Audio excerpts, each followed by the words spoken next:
Today we've got a story that is from incarceration to inspiration. A lot of fellas, when they get out of prison, you know, where I was housed in Arizona, they give you $50 on the gate and say, have a nice day, and you struggle. But Jimmy James Harris here, I just read a news story about him, and he's a high achiever. Not only in prison was he making the most of the time towards the end of his incarceration. According to the news story here, he mentored around 30 other inmates and gained more than 30 different qualifications while serving his time. He helped prisoners achieve basic literacy skills as well. Then he began to study for an open university degree. This is great. Let's have a look. What else we got on the second page? Quote, I want to use my own personal experiences combined with my studies to help others battling drug addiction. I've spent half of my adult life in prison, but rather than focus on the negatives, I decided to take a step back and evaluate my life choices. My studies have allowed me to broaden my horizons, and as a result, my outlook on life and my priorities have completely changed.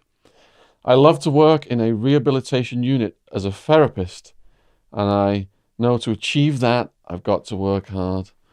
All right, Jimmy, thanks for coming on, man. Pleasure to meet you, Shaun. Thanks for having me on, brother. So you've got a bit of an accent. Where's that from? I'm from the Valley, South Wales, Merthyr Tydfil. South Wales. The heart of the valleys, as they say. And it took you, what, a couple of hours to get here today? Yeah, I live in Swindon at the moment, so it took me about 2 hours. So I read all this stuff about you, speaking to you on the way here, and it's hard for me to imagine you getting involved in crimes. Was that a long time ago? Well, yeah, I suppose I'll start at the beginning, Shaun, and then we can just kind of do the narrative. So I grew up in the valleys in South Wales. My dad used to work in construction, so we moved about a little bit. We lived in Dorset, we lived in Plymouth, and then eventually my mother wanted to move back to the valleys to have the family support, my nan and my grandfather and what have you. So when you say the valleys, is this like a mountainous area with the valleys? So the valleys is essentially in South Wales, where you had all the, like Merthyr Tydfil, for example, is it was at one point the industrial capital of the world.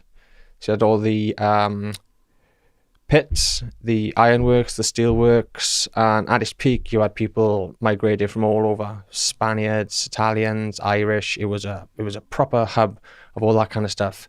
So when all the kind of industries died out, they should have really moved everyone out because there was nothing there, but they didn't. And now it's classed as a kind of an objective one area with regards to like European Union funding.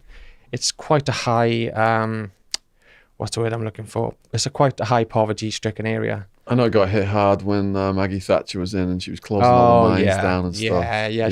She did them bad. Yeah. So, you know, some of the lesser accolades of the town are, you know, we've got the highest rates of unemployment, the highest rates of sickness benefits. I believe we've got the highest rates of teen pregnancies and all that good stuff. So none of that's great, but nevertheless, there are a lot of amazing, awesome people there trying to do good work. And what was it like growing up there then?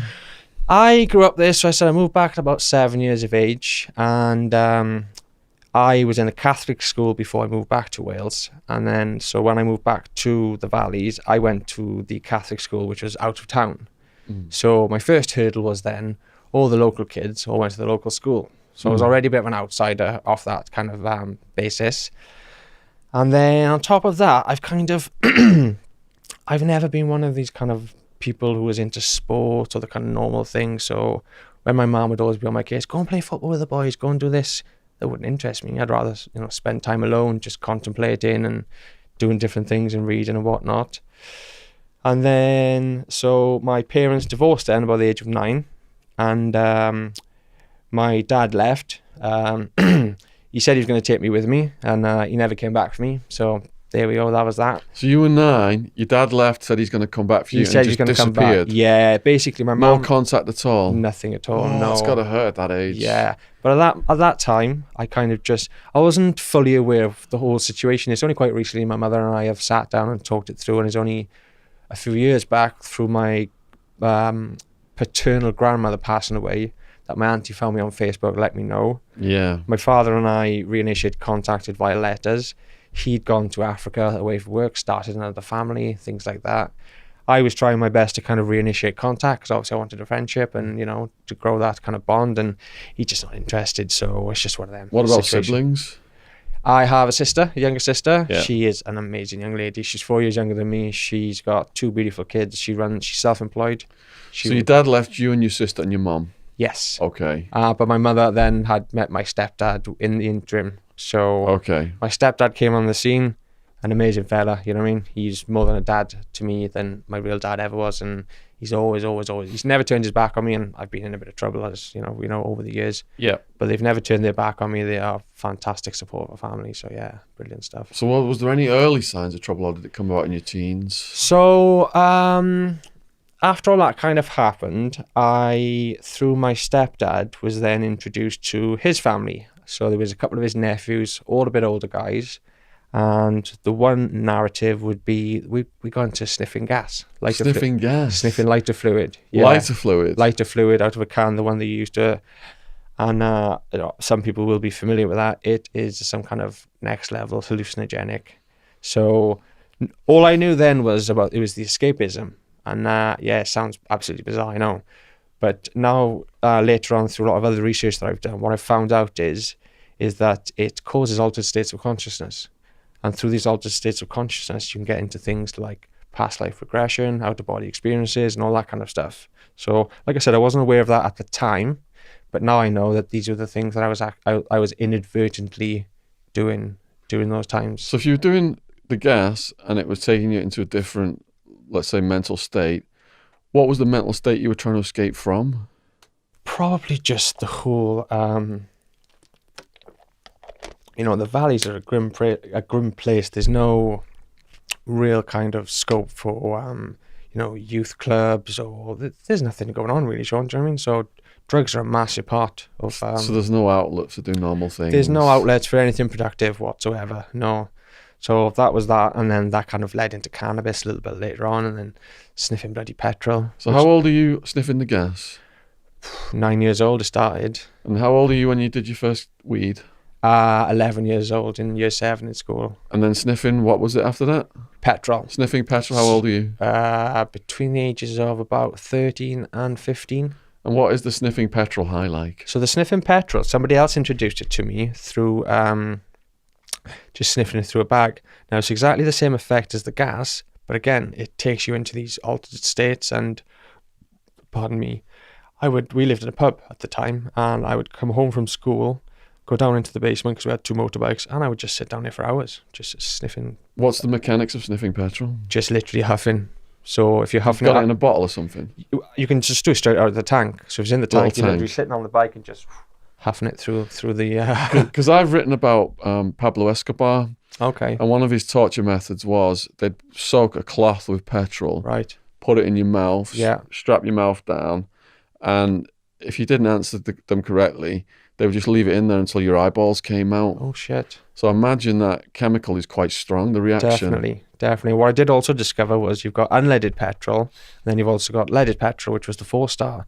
And obviously we know lead causes massive problems with the brains and stuff. That you got higher off the lead? I wouldn't say I got higher off the lead, but I was just saying if the unleaded ran out and we were using the 4-star, you could feel it. It was a lot harsher. And as I said, then finding out later on about the lead and the damage that it causes to the brains and stuff, I'm just hoping that I don't have early onset dementia, you know, later on in life, which could well be a possibility if it hasn't already started. So as a kid then, you're getting these highs. They sound like cheap highs. Very cheap highs, yeah. Did you have to commit any crimes to pay for them? Or? No, not for... Oh, actually, that's not true. Yeah, what we used to do... my step-grandmother used to live right next to a train station. So we would jump on the train, go to town, go to the local pound shop. We'd all have a few bottles each in the jacket, and that would be that, yeah. But as for kind of, you know, stealing car radios and that kind of thing, there wasn't any need for that kind of level of criminality. So what was the next drug up the ladder? So that was from, as I said, 9, 10, 11, 12, 13, 14. When I was about, like I said, 11, started weed for the first time. And I had a friend from school. His name was Miffy. And he used to have a pop round. Now, for people who don't know what a pop round is, it's within the valleys, you'd have local families who'd have a big van and they drive around on a Sunday. And people would have, do you ever that back home? The No, pop man? no. Oh, okay. A lot of people will be familiar with it. And they've got the Corona bottles of pop, the glass bottles, and you exchange them every week for the empties. And he had one of those rounds. Well, anyway, through his pay and through a little bit of cash that he'd siphon off the side, he would then buy cannabis, bring it to school on a Monday, and then Mondays, Tuesdays, Wednesdays, we would just be bunking off school and getting high. And then from about the age of 15 then, I kind of was thinking, well, I'm spending my money. We'd all go down, chip in our money to buy, you know, say an ounce between us. And I thought, being the entrepreneur that I am, I thought, oh, what if I buy an ounce and then I split it and I can sort everyone else out and my weed will be free and I can have a couple of quid on top. That progressed from that. Again, we're talking about 15 years of age then. Then this fella introduced us to Valiums, MSJs. That then led to some real shenanigans. Got into quite a bit of trouble through that. Let's pause there a second. Go on. So, first time I did weed, I think I did a hash cake at Glastonbury, something like that. Yeah. And I sat on a field and just smiled, and it was a pleasant experience. When I went to America, I had a lot of hardcore weed head friends. Yes. So if we did an after party at a house, there'd be like an ecstasy head room, a ketamine head room, a meth head room, a weed head room, and they all had a different vibe. Yeah. So whenever I tried to sync with the weed heads and I'd go in there and I'd smoke some weed with them or something, I would get really paranoid. I think I was saying the stupidest things. Yeah. And it put me off doing it. Right. So did you enjoy weed then? What was the high you got off it? That was, well, it was basically the only thing that we could get access to, I guess, at that point as a younger kind of man with the friends I was hanging around with. So yeah, weed was our thing. And then we got introduced to amphetamines. You never got paranoid off the weed? I certainly did, yeah, certainly did. At the time, didn't really recognise it. But did you like that? Because Wildman, he would stay up for a week on meth and he would love the paranoia. He was like... Yeah, no, that's not for me. I've had psychosis a couple of times, once from amphetamines, once from LSD, and once from synthetic THC. We'll get to those stories. Yeah, it is not enjoyable. But as I said, I know some people who thrive off getting just off their heads and enjoying that kind of crazy state. So of weed mind. mellowed you out, and you enjoyed it in the beginning. Yeah, it was just a social thing. We used to enjoy it. We used to have a laugh. We used to have competitions and who could smoke the most and all that kind of stuff. But at those times, it was the resin, so it was a soap bar, as we would call it, which would be hashish bars. This was before kind of skunk became mainstream because it was so expensive at those times. Yeah. Yeah. So in America, we're all partying hard on the weekends. We're going to like get our heads down at some point, so we're taking the Valium. Yeah. And then Xanax came around so much stronger, so that kind of replaced the Valium. Yeah. So what was your effects of the Valium on you? Oh, you could just lose days. And then the worst part was that I literally... arguably I got a bit psychotic. A friend of mine owed me some money, not even a great deal of money, but he basically just mugged me off and said, you're not having your money. How old are you now? This was about 15. Now before that, I'm from a village called Aberfan. Now you've got a group of villages that are all kind of joined together. The next village over is a village called Merthyr. Now over there, they had a big gang of guys from the ages of say 14 to 23, and there'd be about 15 to 20 of them, and they would be marauding around the villages, and if they caught you on your own, they would kick the shit out of you. So our gang was only ever, it was 6 to 8, maybe 10 of us sometimes. If we ever saw from a distance, we were gone because we knew what was coming. But my friend Archie, unfortunately, was walking to the shop one day to get some milk for his mother, got caught up with about 10 of them, and they just stomped him, absolutely stomped him, and he ended up disabled. He had a bubble on the brain. He can't walk properly. So from them days on, I bought a machete, and I used to carry a machete up the sleeve.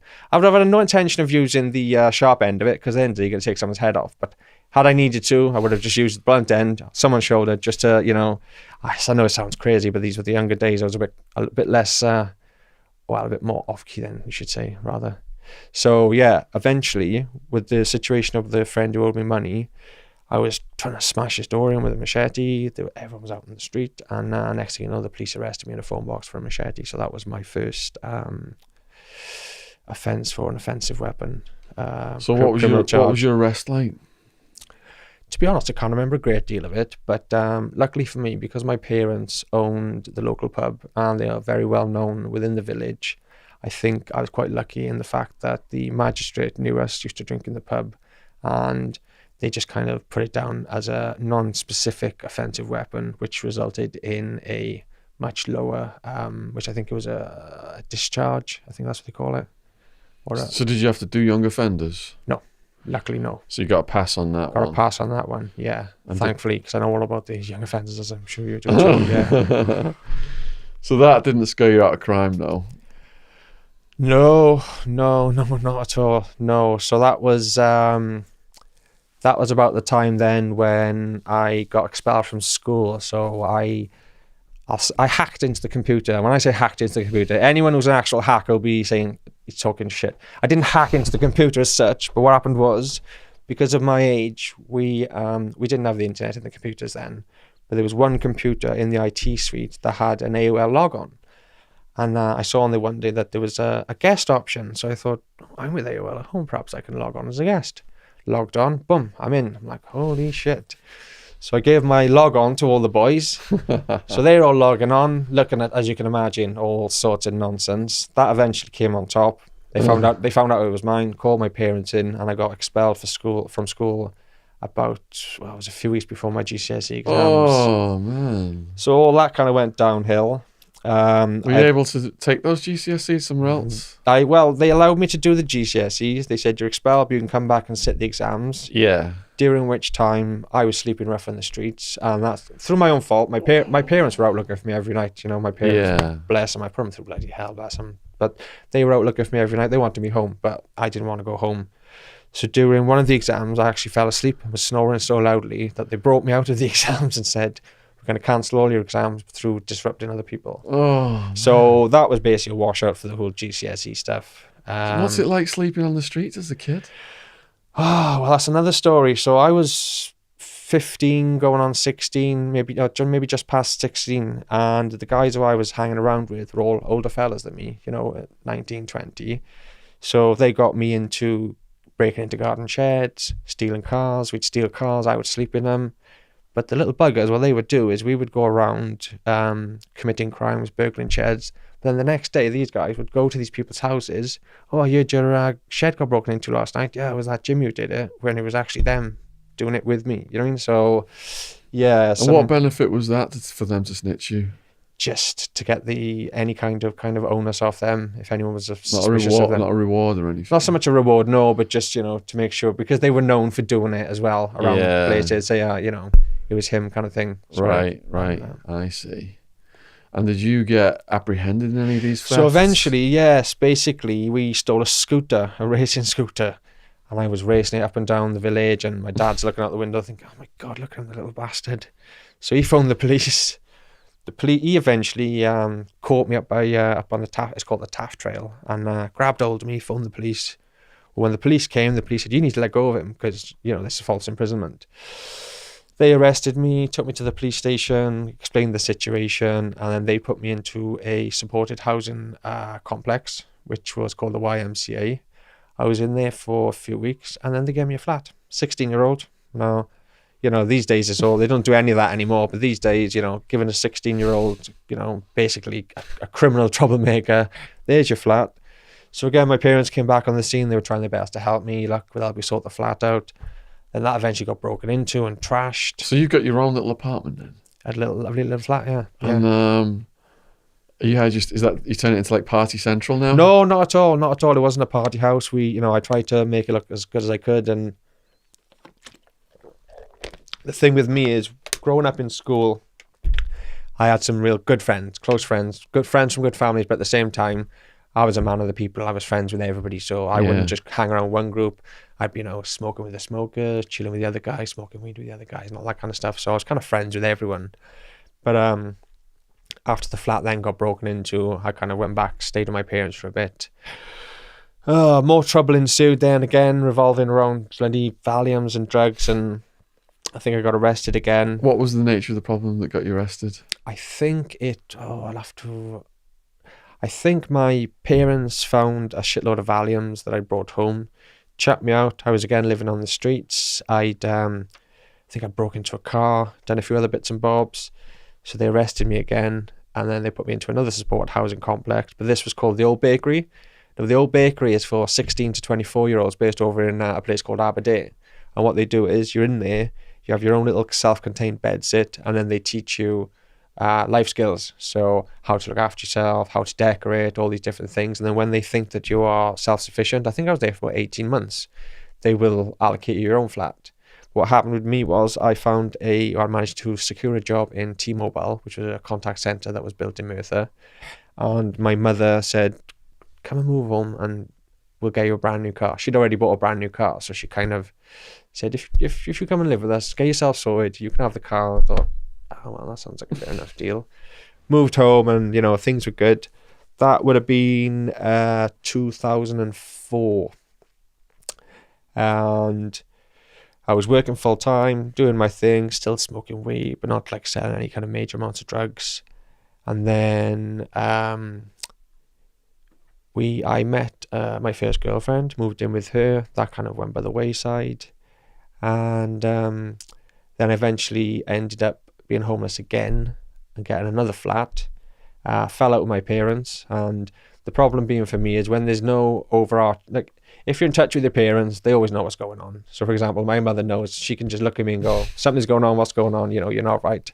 But because I was able to kind of stay out of their way for so long, that was when things started really progressing then. So, not that I was there. I'm not trying to minimize anything that I ever did. But I was only ever selling to friends of friends. And then that expanded and expanded. And this is weed? This was weed. Valium? Weed, Valium, amphetamine, ecstasy, cocaine, and then later on they got into the research chemicals and stuff. So how are you sourcing your harder drugs? You're still a teenager at this point, right? I am 20, getting on for between... So the ecstasy and the stuff started at around 19, 20. Okay. So knowing people who I know, just links here, links there, and then just like that, yeah. Yeah. Like I said, there were no major shipments. You'd be 100 pills here or a half ounce of cocaine there. And what would you like pay that. for 100 pills? Back then, they were very cheap. So before I went to prison, you could get 100 pills. Well, you could get 1,000 pills for less than 500 quid. So they're probably like not very. These would be used. I read in the book that the Mitsubishis were 125 milligrams. Yeah. So I was trying to work it out because the ones that we used to get, like Love Hearts, for example, you could take 10 on the head. So you wouldn't take 10 125s on the head, but if they were about 50, perhaps you would, because obviously that's half a gram. Diluted then. Yes, yeah, exactly. But see. I'd pay £1 for them sometimes and sell for £2. That kind of margin. And did you say speed as well? Yeah, speed was something that I got into through someone introduced me to it. It's quite a funny story actually. So he bought a quarter, and we were in his shed, and he's like cut into two, got his bit. He's giving me my bit, and so all right, 3.5, yeah, swallowed it, and he's cutting up his into little bits, and he's like, oh, where's yours? Cut it up. I'm like, I just ate my bit. You didn't just eat 3.5 grams of base, did you? I'm like, yeah. 3.5 grams? 3.5 grams of base. I'm like, yeah, you just give it to me. He was like, oh, fucking hell, you're in for a treat. So I was quite ill off that one. And then after that, then what happened was I was working in a factory, 12-hour shifts, day in, day out. And for about somewhere between 6 and 12 weeks, every single day going into a factory. And what would happen, it would be a machine. They would bring you a big pallet of parts. You put a part in the machine, put the guard down, press the thing, press it, you put it there. You do that for 12 hours. I had the headphones in and I was just dabbing speed constantly, which then eventually led into a bit of... I didn't get sectioned or anything, but went into a bit of psychosis then off that. In the beginning years of doing speed, it does give you like a performance enhancement, let's say, before the side effects kick in. That's it, exactly. Yeah. I had guys come over from England to America when I was still a stockbroker, actually, and I just went to the office one day and I gave my best friend, one of them, Hammy, Wildman's cousin, the keys to the safe. I said, help yourselves. So in England, there's a big difference between English speed and American speed crystal meth. So people watching this who are in America, when I was growing up at the raves, you buy a gram of Billy Whiz and you eat it, like what you're talking about. So these guys who came to America thought the crystal meth, they should just eat grams of it. The same thing. They went completely off the rails. I saw that, yeah. Actually, you lost quite a few people, didn't you, to be fair? It's quite sad. So, because that meth is like really refined speed. Yeah. So you're saying, how soon now before you have a psychotic episode? From the amphetamine? Yeah. So basically what happened there was I was going to work of a daytime, but I was spending no time with anybody, not speaking to my parents, not hanging out with any friends. I'd go home, get the dog, take the dog for a walk down the river. Then I'd be smoking buckets, as we call them, or gravity bongs. of weed, and then rather than walking home like the normal roadways, I'd be walking through all these like river paths, because you don't know, you know what I mean? You don't know who you're going to bump into and all this kind of stuff. Just real twisted, distorted thinking. Real not good at all. And how did you get arrested next? So where are we? We were the speed thing. Progressed from that. Was in the supported housing. Got a job in T-Mobile. Got my own place. Then I started uni and was basically had my student loan, and then just started expanding from that. I lived with a good friend of mine, Matt. We moved in together. I convinced him that I could grow weed. I said, look, I've been researching this now for months and months. You take out the loan, I'll do it. We'll make fucking thousands. He's like, all right, yeah, cool. He took out the loan. The first one was a shambles, as you can imagine. The second one was going all right, but then unfortunately we had visits from the landlord, so we had to put all the stuff up into the attic, and it was a heat wave. So the next day when we went up to get it all out, everything had just frazzled to a crisp. So like, oh no. And then to add insult to injury, because the landlord agency was around the corner, we had a letter then saying you're being evicted because my housemate Matthew, my best mate, he'd been paying the bloody rent late, even if it was only a day or two, and they were just like, you guys are taking the piss. So all that went out the window. What is the technique you learned to grow weed? I did the organic soil route. I didn't get into the hydroponic route. I've done that since, but at that point I just went into the soil in the pots, watering, very rudimentary really. So just like plants in pots, lights, not automated feeder or anything like that, but working on timelines and that kind of stuff. Yeah. And what kind of lights did you need? The first time I bought it's quite funny actually. The first lights we bought are the lights they use in gyms. These big, they are HID lights, but they're not designed for growing. And then the second time, then we upgraded and spent some good money on the real 1000 watters, designed specifically for the growing. Were you getting paranoid about helicopters with detection equipment for lights? Well, no, because we were quite lucky, because basically the house that we moved into used to be an old shop. So you'd go through the front door, and then there was a door down into the basement, and the basement was completely sealed off. It wasn't hermetically sealed as such, because you had the door at the top, but the downstairs was hermetically sealed. So we just drilled a hole in the top corner, fed the duct in through, and then we had the carbon filter in a cupboard in the corner of the living room. So whenever, every now and again, someone would come in and go, smells like weed in here, we knew then that the carbon filter needed changing. So yeah. So what is your next criminal enterprise? So after that then, as I said, Matthew and I parted ways and fell out, unfortunately. My fault because of the money situation. And I've got another good friend who I grew up with, David. He was living in a big, large pub that the fella who owned it was renting it out. There were about 7 bedrooms. So I was living with him for a little while, waiting for the housing association to award me a property. So I was on their case every single day. Come on, sort it out. When they eventually then gave me a flat, by which point I was doing quite a bit. But when I say quite a bit, there's levels to all this kind of stuff. And like I said, I was dealing to friends. Maybe I was doing a few hundred pills a week, and maybe an ounce of cocaine, and maybe half a kilo of fucking weed, which, these are little bits, but not as far as the police are concerned. So I set up a grow then in the new flat. The idea was I wanted to do 50 plants, make 50 grand, and I was just going to go traveling off the back of it. And then, unfortunately, the one day we were all it was me, my friend David and Rachel were in the flat. We'd gone to pick up some weed, but the guy didn't have any, but he had some really special cocaine pellets. Now, back then, the average purity, even in London, was about 15%. And that's on the street. So this stuff was coming back, it came back at 33, which for street level was really nice. So anyway, long story short, we've gone back to the flat about 11:30 in the night. So it comes in bullets. So it was 4 3.5 gram bullets. So I've chopped one up to a few little bits. We've had a little sniff. Oh yeah, this is nice. And I've got a few pills here as well. The phone rings. It's one of my friends. Oh, can you come and drop some stuff off to the local club? So I'm like, yeah, I'll be there now in 2 minutes. Dave's like, I'll drop you off now. You're a little bit high. Don't you go driving? I'm like, no, I'm fine. It is bloody stupid ego plays again. Jumped in the car, went down there. As I'm driving past the club, I pull up around the corner. see the boys coming out. They all run across the road in front of a police car. The police car sees them. They're wondering what the fuck they're up to. They all crowd around the car. The police are watching. I'm like, just one of you just jump in quickly. One of them jumps in. I don't even know the guy who jumps in. He's a friend of a friend. Drive off. Police are straight behind us. And so he's like, are you going to stop? I'm like, I'm not going to stop. I've got a fucking car full of drugs. We're gone. I said, we'll get out. We'll run. If the police grab you, you're just having a lift. You don't know anything. So anyway, got away from the police. He was gone. I was gone. When you say you got away from the police, how did you get away? Driving like a lunatic. Okay. Yeah, how long did it take to lose the cop? I'm trying to get hold of the video because it's all on record somewhere, because I would like to see it.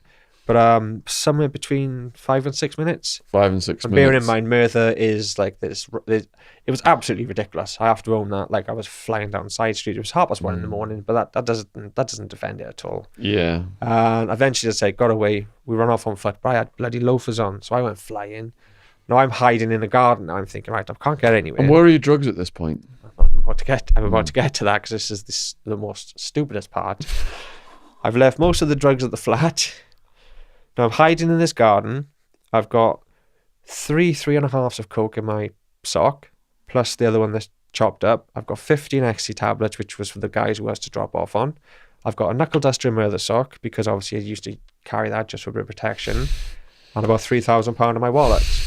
Now, anyone in their right mind, criminally minded, and this, I had never been caught before then, so this was all new stuff to me.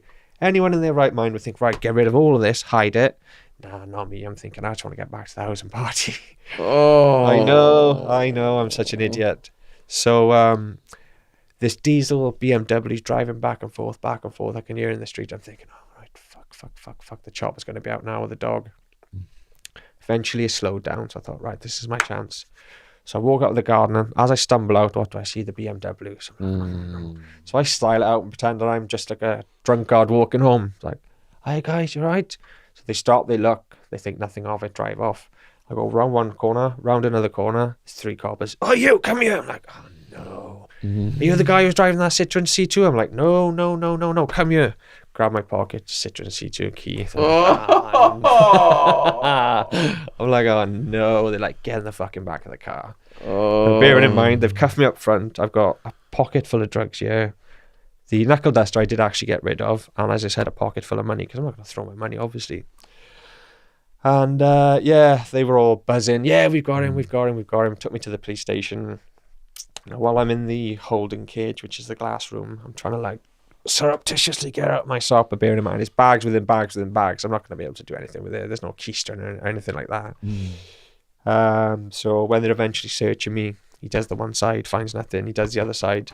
So I just kind of lean down, grab it and go, jackpot, there we go, boys. And I'm holding my hand like that. So they think I'm about to try and swallow it. I didn't know about these kind of things then. She grabs my hand and he's like, let go. I'm like, how can I let go? You're holding my hand. Let my hand go.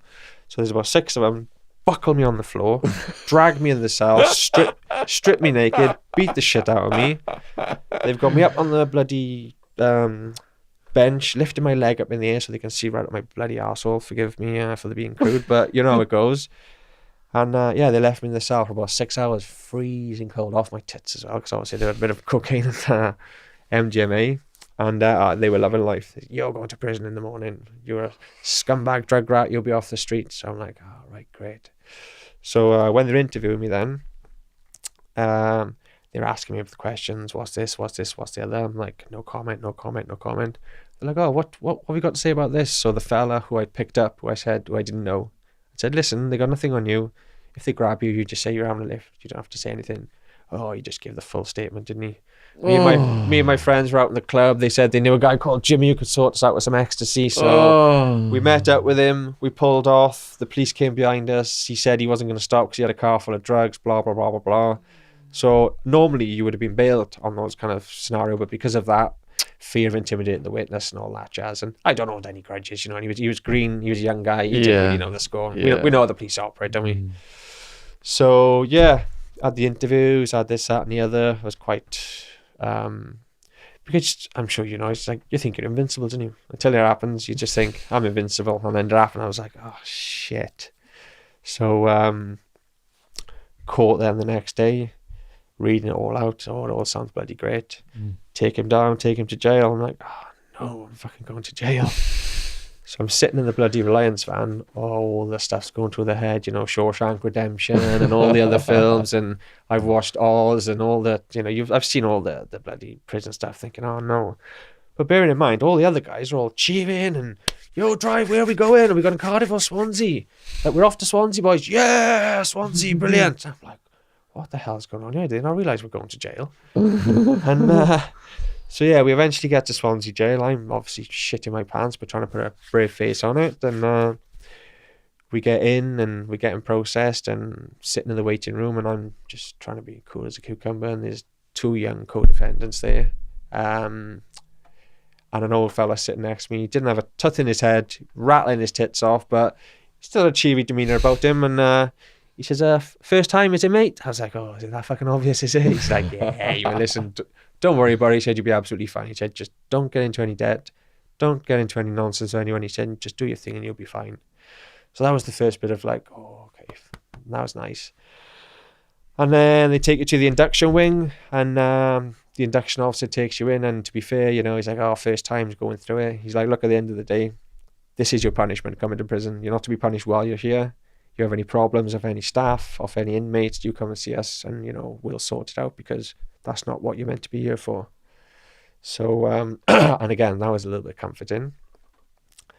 And then, yeah, kind of progressed from there then. They put me into, they do you in holding cells initially. They put like 3 or 4 of you together, just so you can have a bit more company and people can keep an eye on each other. And I kind of walked in, and there was 2 bunk beds, 2 bunk beds and 2 bunk beds. The toilet was around the corner with a bit of a screen, because that was for a bit of privacy. There's a kettle there and all that. And I'm thinking, oh, well, that's just not too bad. You know, I've seen all the other shows. You know, there's 16 to a cell, and there's bottles of piss and stuff being tied up on the railings and whatnot. So that was all right. But as you mentioned in your book, like, going to the toilet is a private thing, innit? Do you know what I mean? And I'm in there and I'm like, oh my God, I can't be going to the toilet in front of these other people. And the other 2 didn't really give a fuck. The other guy was a bit more. So I'd have to find myself waiting until the end of the night, busting till everyone else is asleep, snoring, and then jumping out of bed like a ninja, trying to have a sneaky poo. You know, it's just, it's these grim things. Is there a drop one, flush one rule? Well, I learned that when I read in the book about the guy saying, hurry up and flush it. Yeah. So yeah, they tell you straight away, just a courtesy flush, as they call it. Yeah. So then I moved from that cell then. And are you getting fed yet? Yeah, so sorry, I missed the bit in reception. So they bring it in, it's the pack. So it was some kind of horrible meaty curry and rice, and then it's the little milk, the little, I don't even know how many grams it is in them. Like a little kid's milk. It's thing, like is it 50 grams? It might not even be. It might be 100 grams. It might be 50 grams.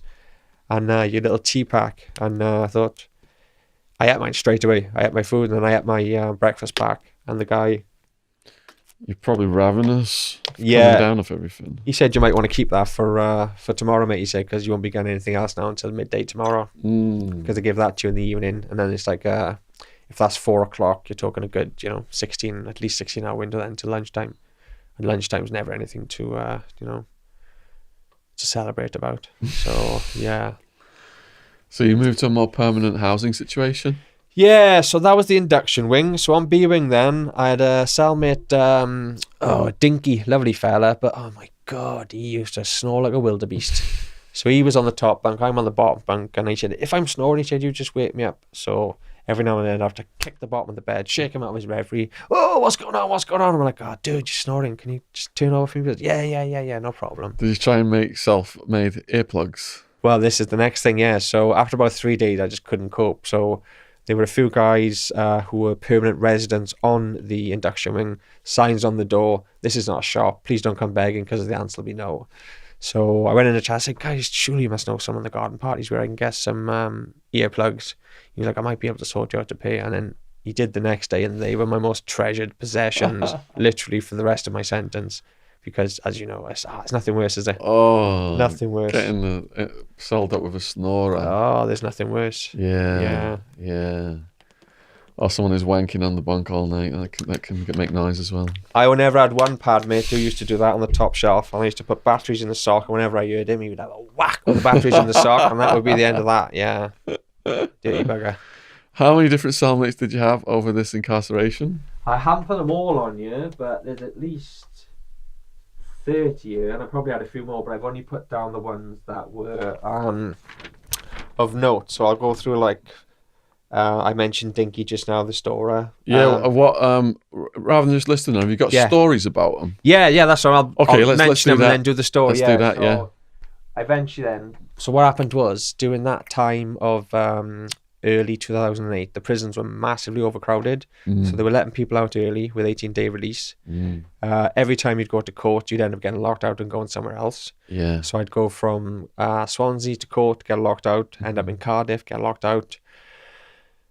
Then I went back to Cardiff and got locked out, and there wasn't a space anyway. So I had to go to a police station for 4 days, which was just horrible.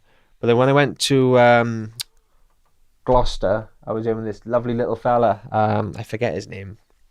And we were in there one day, just chatting as you do. And in Gloucester, the cells would all be left open, so people could just come in and out. And these 3 black guys just kind of strolled in, chatting away. How's things going, bro? Blah, blah, blah, as if they knew him. And the one of them just opened his cupboard, seen what's in there. Oh, you don't mind if I have a pack of biscuits, do in his top.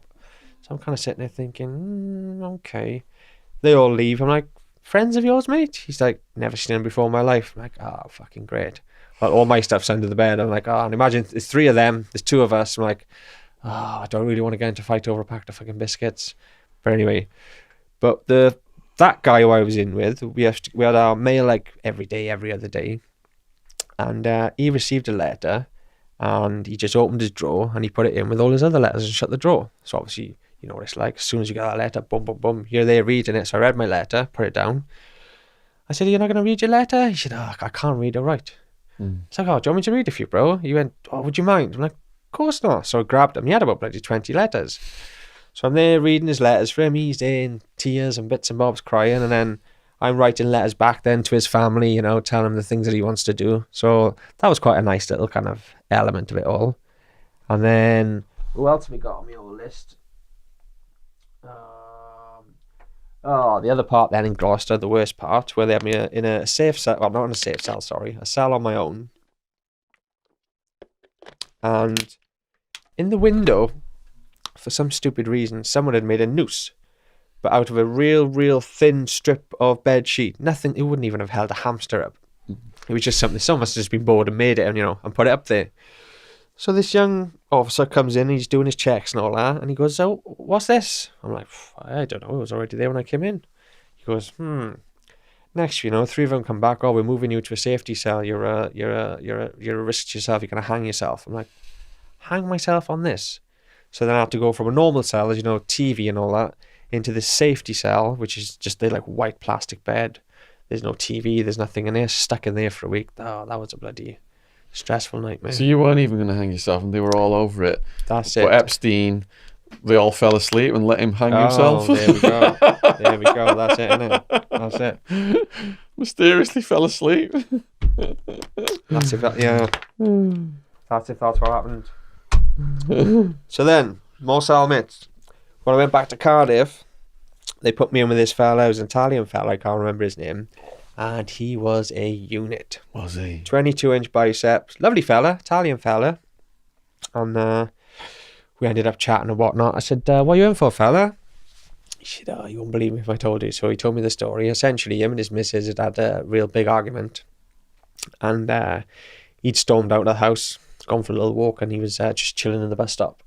And there's a fella in the other end of the bus stop smoking a cigarette, and it's blowing through and it's blowing in his face. Now, obviously, he's a health and fitness freak, innit? So he says, mate, can you do me a favour? You couldn't take that outside, could you? Because it's blowing in my face. The guy just blanked him, just completely ignored him. He said, oh, right, okay. Give him another chance. He said, yo, mate, do me a favour. I've asked you nicely. Could you take it outside, please? Because, you know, you're getting up in my grill. Blanked him again completely. He said, I'm going to ask you one more time, mate, and if you fucking ignore me, I'm going to knock you out. Knocked him out completely, broke his jaw. Turned out the guy was deaf. Oh, no. Yeah. So he was serving 4 years for that. And like I said, he was a lovely... Oh, it's not a good one I to know, go in for. I know. Knocking out a deaf guy. I know, and he was a lovely fella, you know, he was so apologetic, but he did it, and, you know, he did break his jaw, so yeah, he ended up doing 4 years for that. Did he have a workout routine then in the cell, or did he go to He the didn't. gym? He just let him. He would go into the gym, but the worst part of it, and this is where this is like one of the disgusting parts, because he was a big old fella, and in this cell, if you imagine, this is the shape of the cell. The door is here. The chair, the table, and the chair is there, and then the toilet and the sink are there. So obviously the head is there. Yeah. He's on the bottom bunk. I'm on the top bunk. So every morning when he went for his morning ablutions, I'm this far away from him. And it was just bloody grim. And you couldn't get out the cell during the morning? Can't. No, that's it. Once you're stuck in there, you're stuck in there. And it is what it is. Do you know what I mean? You can't be helped. Yeah. But like, that's what I wanted to mention to you. Those cells were designed for single cell occupancy. Yeah. They've doubled them all up. Over there, they've fucking tripled them all up. In Arizona, It won't be that long before they do it here, you know? Yeah, yeah. Which is absolutely... So you're basically living in a toilet with a couple of guys. Yeah. It's just grim, isn't it? Yeah. Absolutely grim as. But what can you do? And then I had Polish Peter. Polish Peter was a hell of a fella. Polish Peter was lovely, and he was one of my favourite padmates, actually, because he didn't speak a word of English. So I could watch whatever I wanted on the TV. And it turned out he'd obviously been coerced into it, but he tried to get through Irish customs with 5 kilos of skunk wrapped around his body. 5 keys. So they caught him, so I was in the cell with him, but he didn't have any contact home, so no letters, no phone calls, but he had a English to Polish dictionary, so we spent as much time as we could trying to converse and all that. But the only problem with Peter is when we'd run out of tobacco on a Thursday, he liked to smoke fucking teabag cigarettes. So I was like, Peter, stop smoking teabag cigarettes. They don't do anything for you. There's no nicotine in them. But I like to have the smoke. Yeah. Pardon me, but he was a lovely guy. He's a real nice fella. And to be fair, I preferred being with foreign prisoners a lot of the time, because, for example, I had a Muslim guy. I don't know what he was in for. He was about 65, but every morning, 5 o'clock, he'd wake up, check the time, turn the TV off, and he'd clean the cell from top to bottom, and then he'd be doing his prayer in the corner. Do you know what I mean? Then you get others then who are, because you get the whole the hierarchy. If I'm here first, this is my cell, I'm the owner. And some people are quite diplomatic about it, and others rule with an iron fist. As you well know. So I had a few of them ones. They're the worst, aren't they? They are. What kind of stuff did they enforce on you? Making me watch the soaps, making me watch the football, turning the lights off at 10 or 9:30, 10 o'clock, because that's when you want to go to sleep. And obviously I like to read, so I couldn't read my books. It was there was a few of those different situations. I'm just trying to find out who else I've got in here. Marwan Mohammed. I'll use his real name, you won't mind, because he's obviously gone back to Iraq now. He was from some kind of for Kurdistan, and I'm not quite sure on the dynamics of what goes on over there, but he'd been shot. His father was high up in the police. They'd killed all his family, and he had a massive AK-47 bullet hole right through each side, and he'd come over as a refugee, and then unfortunately beat shit out of some guy with a chain in work, so they were deporting him back then. But again, lovely guy. I met so many different cultures, and you learn more then, don't you? Do you know what I mean? You understand about different people's lives from, all over the world and stuff, which is really nice. Yeah, and you learn what's going on around the world. That's it. The mainstream media is not telling you. Exactly. And that is because we get taught bollocks, don't we? All the stuff that comes through the mainstream media. Yeah. I've been getting into at the moment now all the hidden history and all the stuff that they've taught us. Absolute nonsense. Oh, sorry. So, who else have I got on the list here? Oh, I've got a funny story here. This is when I went to Millstock. I was tooled up with a yardie man, and he used to have all his fancy garb and all the rest of it, and he'd be on his visits once a week. We had his wife, and then he had his side chick. So his side chick would come on a Saturday. Well, it turns out on a Saturday, one of his side chick's friends had saw him visiting this other chick with her boyfriend. So she told his wife. His wife then booked as the third visitor with his friend's partner. He goes off on a visit, loving life, off to see the side chick. And 20 minutes later, he's back in the cell, scratches all over his face. Whoa. I'm like, yo, bro, what the fuck happened? He's like, oh, no, you're not going to believe it. Because my missus has been... My friend's girlfriend has told my missus. She's come in. She's obviously snuck in, so he didn't see her.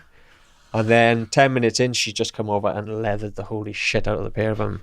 So, Wow. yeah, that was quite a funny moment. So that was in prison visitation. Yeah, yeah. So do you think that she possibly got charged with something? Because there's cameras everywhere now? There are, yeah. I'm not too sure because like another scenario quite similar was when my friend Amy came up to visit and somebody, a female, was trying to smuggle drugs over to a well-known guy who was quite big in the game and doing a lot of stuff.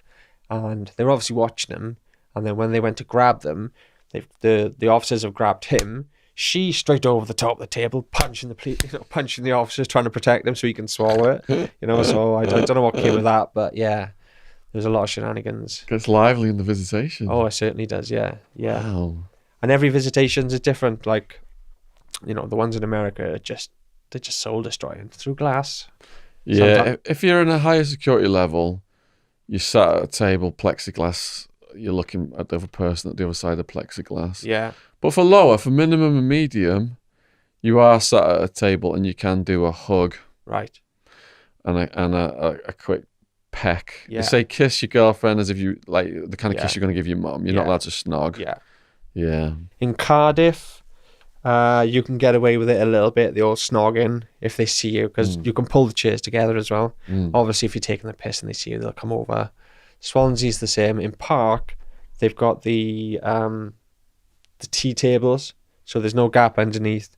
There's no hugging. You're not, well, it's changed a little bit now, but before you weren't even allowed to get up and hug your visitors, which just, someone's coming traveling miles to see you. It's not very nice, is it? No. So, yeah, I didn't really enjoy visits, to be fair. It makes you more sad than anything, doesn't it? It's nice to see them, and then at the end of it, you just go back to your cell. And you're like, It's a boost, but then at the end of it, the finality, Yeah. it is sad, when they're leaving. It's, Yeah. Yeah, I spoke at HMP Park a couple of years ago, actually. Yes. And I spoke at another one in Wales recently as well. Which one was that? What's the names of them? So you've got Cardiff, Swansea, Park and Prescoid? No, none of them. It's in the Oh, north. Berwyn. You went to Berwyn, the new one. It is a new one. It's a massive The one. Titan one. Is that what it is? Yeah. Okay. So have you seen all this new stuff now about the funding to build yet another one of these? And they want funding for 10,000 new spaces. And It's just a big industry they're bringing over from America, isn't it? well, this is it, Yeah. I've only recently discovered, I might have mentioned it to you, about Serco. Oh. Now, Serco, as far as I knew, only owned a few prisons. But when you have a little look at, there's a few videos online, Serco, the largest company nobody knows about, they are into everything. Yes. Absolutely everything. All the government contracts. They even control time, the old GMT stuff and all the rest of it. According to people like Abel Danger and Field McConnell, who are, military whistleblowers, they control all the American military. Well, the prison industrial complex was an offshoot of the military industrial complex. So it's all tied together with like oil and gas and the CIA and all this other stuff that's going on. Yeah, my friend Kit Glover sent me a whistleblower letter the other day, funnily enough, and it was from it was sent to a guy who was quite a kind of a high up in the hip hop industry, decision maker type character. And they brought them all into this meeting, and most of them knew each other, but there were a few shady characters and nobody really knew who they were. And they said, right, this is what's happening, guys. We put all our money, we're investing it all into the private military industrial complex. And as a result of that, we're going to use the music then to promote, as you know, the Ice-T stuff, the guns, hoes and bitches, for lack of a better expression, to fill up the prison system and make money for all the people earning the dollar. Well, when I was researching it in America, I found out that there was one investment entity that had huge investments in private prisons and also had huge investments in the music distribution that was telling young people to go out, kill cops, rob banks, deal drugs. So it's a money go round. Yeah, that's all it is. That's all it Yeah. is. Feeding the beast. All right, so who's next on your cellmate list? Let's have a look. I had another guy who was, he wasn't a cellmate of mine, but a fella called Stiggins from Cardiff. And Stiggins, unfortunately, used to like to take his drugs and whatnot. And apparently one day he stabbed some guy to death without even realising it. Off his face of Valiums. Woke up in the police station. So this was outside of the prison system. This was he was in Cardiff while I was in Cardiff. In Cardiff so prison. So I was talking to him about it after he'd been convicted and served the 18 years. Yeah. So, Valium, did you say? Taking Valium, which Valium psychosis can make you stab someone. This is it. Well, this is what he said to me. He said, Jim, I've taken Valiums all my life. I can take boxes and boxes and boxes. But with these MSJs, the way they make them apparently is they make the chalk tablets and then they spray them. Yeah. So one tablet, or you could take 10 tablets, for example, which would have 0 effect, and then take one, which would have the effect of 20. So the point he was making was, now this guy who he knew, he said he knew him from the streets, but, they used to say, all right, they weren't friends or anything, but for some reason, they ended up going back to a house together. Next, he wakes up in a police cell, covered in blood. He knows the police because he's, back and forth. He said, what happened? They said, you've bloody killed Eggy. He said, no way. He said, yeah. He said, fuck off, no chance. He said, well, good luck running trial because the evidence against you is absolutely overwhelming. And, chatting to him about it, I said, dude, this must just be so difficult to deal with. Yeah. And knowing things that I know through research and all like regression and regressive hypnotherapy and things like that, perhaps that's something, that he could look into to actually relive the experience and find out exactly what happened. What kind of a sentence did he get? 18 years.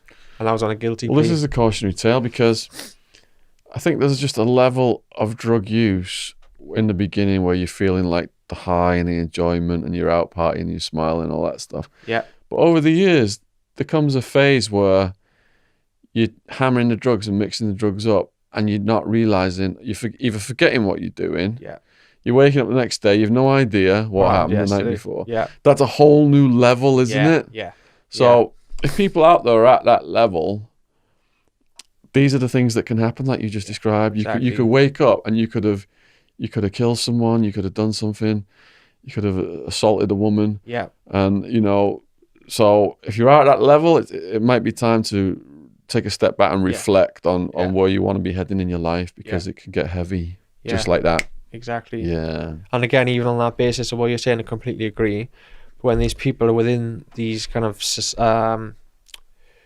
what we call them societies and group friends, and there's nowhere else to go, so they just fall back into it day in, day out, Yeah, it's a hard cycle to break. Which is a bit of a nightmare. Yeah. But yeah, what else have we got on here then? So we've got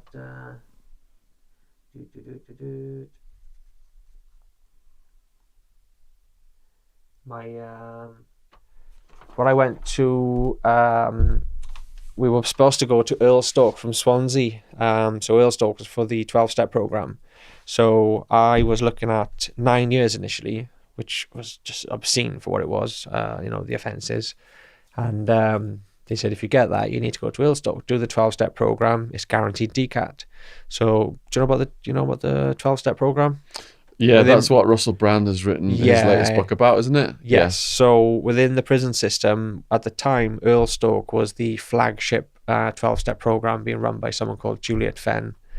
And the idea was you could go there, do the 12-step program and be guaranteed a DCAT, which is obviously the next progression. Then so DCAT is minimum security. Yeah, so you've got ACAT. I didn't do ACAT, but ACAT is the serious prisoners, like, you got the AAAs. This is the high security kind of stuff. Yeah. BCATs are just the remand holding jails, which will hold a lot of CCAT prisoners as well, which is ironic. So, for example, like in HMP PARC, and I may not be, as far as I know, this is correct, but I may be mistaken. But what my understanding of it is if you're a CCAT prisoner in HMP PARC, you get paid £33,000, for example, from the government.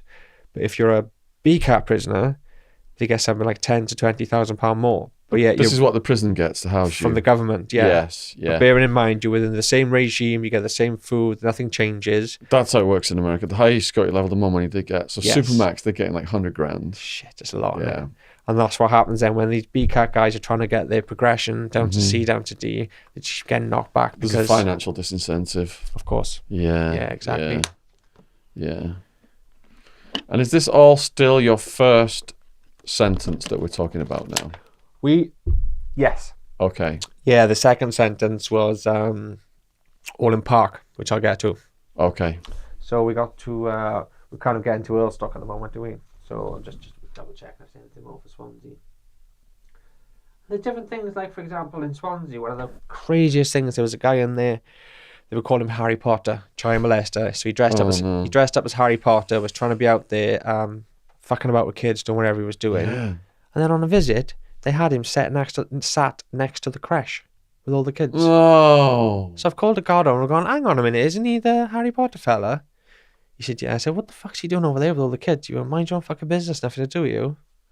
Oh, charming attitude. Great. Great stuff. So I'll tell you about the, going back to Swansea. So there were a few little scams going on there. The first one was the guys when I moved up to the 3-man cell, because I was 2'd up with a fella. He was a decent fella. He was a nice guy, Rob, but he just would never shut up. And at the end of the day, in a cell, you are stuck in that physical space. So you do your best to respect each other's boundaries on a physical level. But when someone's that's when someone is encroaching upon your mental space. It's difficult, isn't it? You know this yourself. Yeah. So in the end, I said, look, I got to get out of this cell. I said, I'm either going to end up hurting him or I'm going to end up hurting myself. You need to get me out here. So they put me into a 3-man cell with 2 other guys. Now, the 2 other guys weren't there when I arrived. So when I got there, I set up my cell. And these 2 guys come back. What the fuck are you doing in here? I'm like, well, they've just moved in here. Like, you are fucking moving straight out. His uncle's moving in a moment, and he's got an ounce of heroin on him. He's living in here. So I'm like, oh, fucking great. Draw myself right into a bit of shit, yeah. So they're on the bell to the officer. The officer comes. I won't say the name, but his uncle's supposed to be moving in. He's not moving in here. They say, we already know what's going on. Shut your mouth. He's in here, and that's that. So because they were so pissed off with me, they terrorised me for about 3 or 4 days, as you can imagine. And what methods of terror? Oh, just one of them was just like farting below the beds and just all sorts, just being shitheads basically. Until the point then where farting.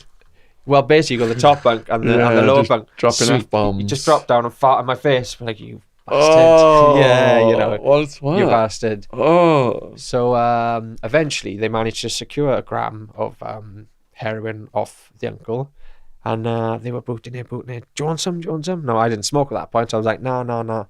But when they were booting, their demeanour would just completely change. They went from being horrible bastards to, oh, we're really sorry, we've been giving you shit, but we've just been waiting for this. But by the 5th day of them doing it and just sitting there, just torture, looking like they're living the dream, I said, fuck it, go on, I will have a go, fuck it. No, you can't, we've almost run out. So that was a blessing in disguise, really, I think. So after about 3 weeks, those 2 moved out independently over about 2 days, which then by default made it my cell. So I was lucky that I had 2 real great guys move in. A guy called Draper, I must tell you about him next, and a guy called Chris. So Chris worked out on the garden party. Now, the garden party is where they go out of a morning, walk around all the perimeters, and pick up all the rubbish. So the guy next door says, I've got a mate who'll come down and he'll chuck stuff over the wall if you can pick it up and bring it back in for us. So he's like, well, what are you thinking? He's like, well, you get the Sure roll-on bottles. He said, I fill a few of them up, you bring them in and we'll split it between us. Sounds like a good deal. So they ended up doing that with Valiums and weed. But as ever, these things never last long because someone ends up getting off their face on Valiums, fighting with one of the officers. That was the end of that little scam. But then another scam on the end of the wing, in the corner cell, they would get a mirror, tie a piece of dental floss to it, arm out the window, spin it, shake it over the top, and whoever was on the other side would hook it in and in it would come. That lasted again for a few weeks before, as you say, these things come on top and that gets cancelled. So that was the end of that one. But yeah, Swansea, I quite enjoyed my time in Swansea. I was kind of in there, prison is shit. It's nowhere near American style jail, do you know what I mean? And I understand. It's like, for example, you get all these youngsters who will be released and within days they're back. And you're like, what the fuck are you doing back? And like, all the boys are in here, None of my boys are out on the street. They're all banged up. So it's kind of understandable, It's a bit of a messed up system, to be fair. Was a lot of people with addiction issues? Massively. So when I first went in, basically Subutex I wasn't familiar with. But that was quite prevalent to a degree. Spice at that point, which is synthetic cannabis, wasn't. This is like 2008, 2009. And then when I went to Earlstoke, Subutex was a lot more prevalent, and there was a lot more people using it. And how powerful is Subutex? Subutex, and for those who didn't take it, was looked down upon as in smackhead. You're a smackhead, and I was of the same frame of mind. I wouldn't, don't want to touch it, because you'd see people, they'd be in a mess, and they would do anything for it as well, thinking I don't want to fall into that little trap.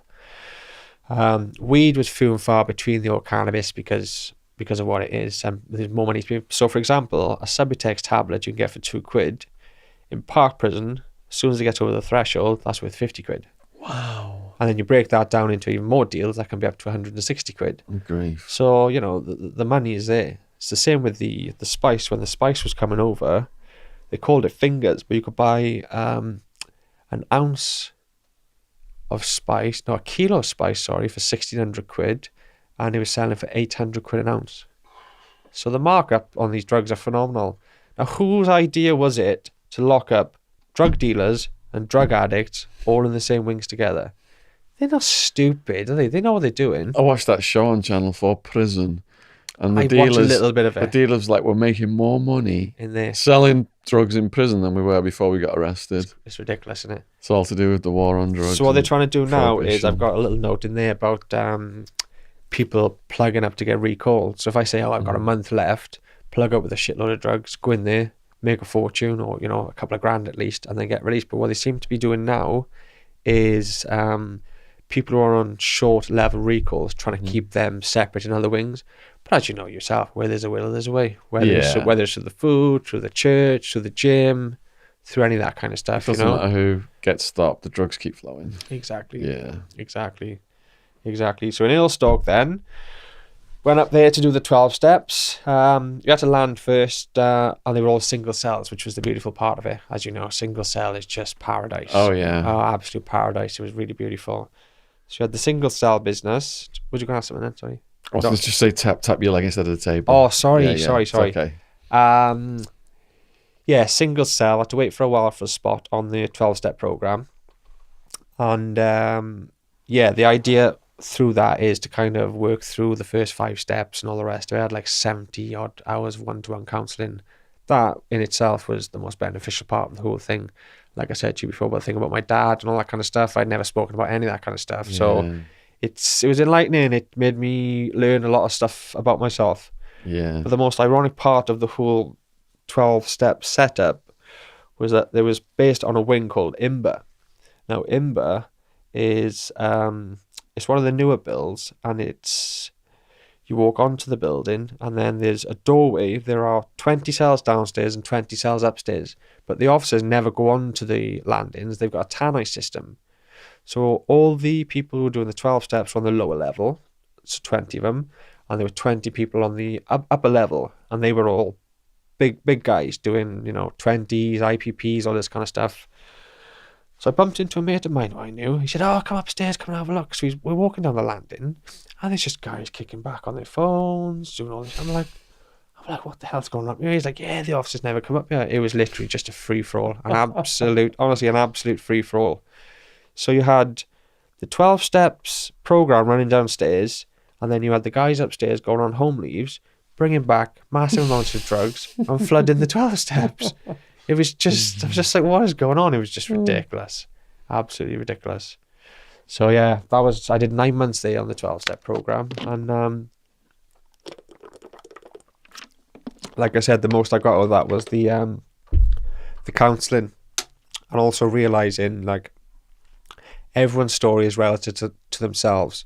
So when she was trying to ask me to open up about things, I'd say I don't feel comfortable because you're asking me to tell you about what I thought were petty things that had happened to me when you consider them in comparison to, people who've been, at the most horrific upbringings.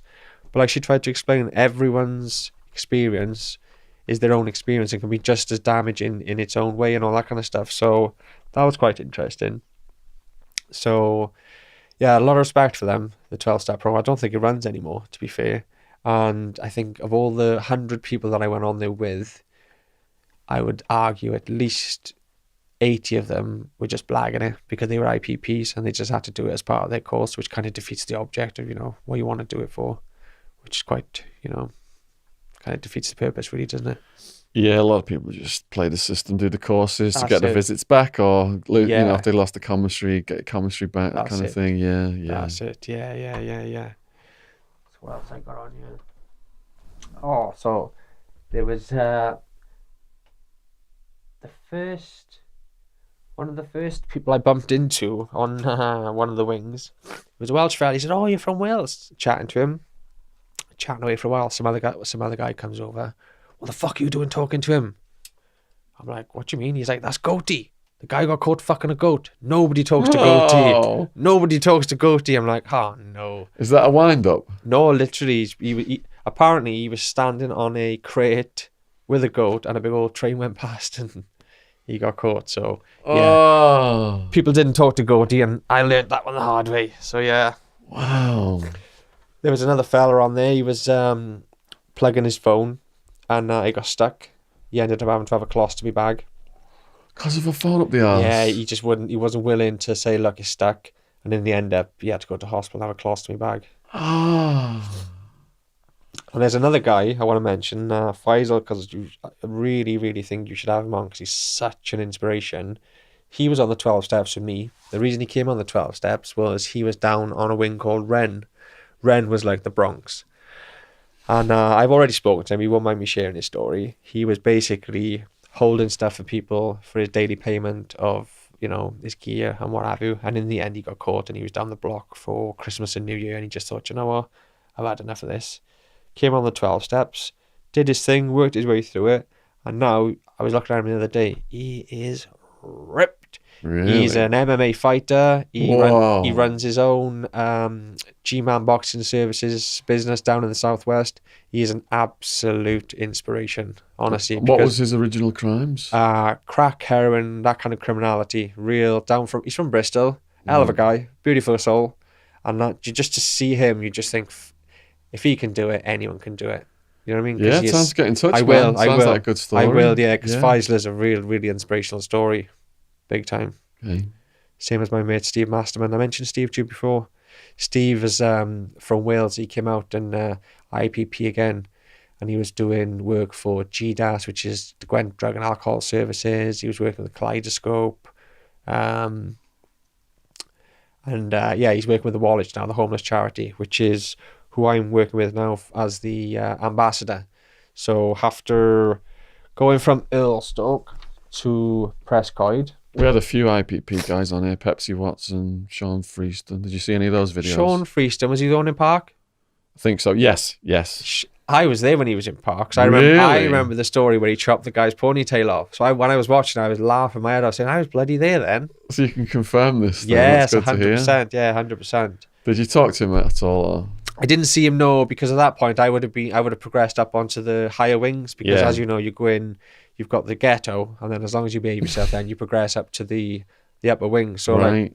I won't jump to PARC just a minute because I'll tell you that narrative in itself. But then once you've worked your way through the system, then from BCAT to CCAT, and you get awarded DCAT, then you go to open prison. So these open prisons, Prescoid, and there's a few others around. There are no fences, there are no walls. You've just earned your security status to go there. If you want to run off, by all means run off, but you'll be wanted. And then when you get picked up, you'll have extra time added and, you know, you'll be stuck in closed conditions. But Prescoid is crazy. They might as well just send you home because you go there. Like I said, there's no walls, there's no fences. You do what's called a lie down and you're there for about, I think the lie down is about 6 weeks. After 6 weeks, then you're on what's called stage 1. What does a lie down mean? A lie down means that you're stuck on campus, so you can't go off campus. And then after 40 days, after 6 weeks, for 40 days, you do what's called stage 1, which is voluntary work. So they'll put you into Sue Rider charity shops, or you'll be litter picking, all these kind of things, which is what I did. I was doing litter picking like all over these different places. But then the little scams there are. So for the 5 days, each day you'll go to a different place. Well, you'll smash the route as quick as you can, and you find the local internet cafe or the local library, and you're on the old Facebook and all that kind of jazz. So, you know, you got all the loopholes and all that kind of stuff. But then after level 1, you can, if you can find your own level 2 employment, you go out and earn level 2 money. So you can go out full-time job, you can take your car to the prison and drive out to the prison every day. You can get a family member to come and pick you up on a Saturday or a Sunday and take you out for the day. You go home for 5 days at a time, 6 days a week. It's a progressional thing. I'm sure you know about it. It's the progressional thing where if you're doing a long time, you can't just have somebody banged up for 23 hours a day and then just go, right, there you go, out you go. They've got to decompress. Decompress is exactly the right word, yeah. But there's a lot of shenanigans going on in Prescott. A lot of What? Well, I've got to be careful because in the UK, there's no statute of limitations in the UK. Did you know about that? On what crimes? Anything in Crown Court. Okay. Yeah. Yeah. So, for example, like my mate, he was getting out and left me a phone. So the phones are so expensive. So I'm phoning my missus all the time. I'm to text her, blah, blah, blah. You say expensive, how much? Oh my God. If you're phoning mobiles off the prison phones, it is about 10, I think it's £1 for 10 minutes. I think it's more than that. I think a landline is landline is £1 for 10 minutes. So, you know, it's quite cheap. It's quite expensive rather. So, you know, loads of people have mobile phones. I ended up getting caught with a mobile phone, didn't I? Like a dickhead. So, And to buy a mobile phone, how much is that? well, it depends where you are. If you're in these closed conditions, you can spend up to £1,000. But when you're working out, you just smuggle them back in. So, the most ironic part was I only had about 4 weeks left, and the resettlement department said, "Oh, we found you a job. It's working with Welsh Water. It's like a clerical position, 23 grand. We want you to start for the next 4 weeks, and then the job will continue after you get released." Oh, bloody perfect. Phone your mum, tell her to get you some like shirts, trousers, ties, this, that, and the other. And then the next morning, my dog got kicked off and I got caught on the phone. So I was like, oh no. Bad timing. One of them ones, innit? You know how these go. So that was then back to Cardiff prison then for 2 weeks in segregation, solitary confinement. What's sex cell like there? You're literally in the cell 24/7. Oh, sorry, just tap your leg. Because what happens is people are listening to the podcast on headphones. Yeah, no, I'm sorry. It's like thunder in their ears. I'm sorry. You okay? Yeah, you're literally locked in a room 23 hours a day. If it's nice, you can sometimes go out for exercise. Otherwise, they will take you to this little room and they will just lock you in the room to have a shower. It's quite grim. But as long as you've got access to books, you'll be all right. So I did the 2 weeks in there, just flat out reading. What kind of books did you go for?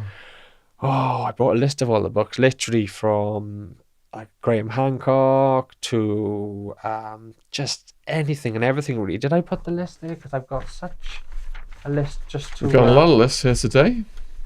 I've got such like... they're in my bag. I won't go through them all. Well, actually I will, because it's important, because for other people to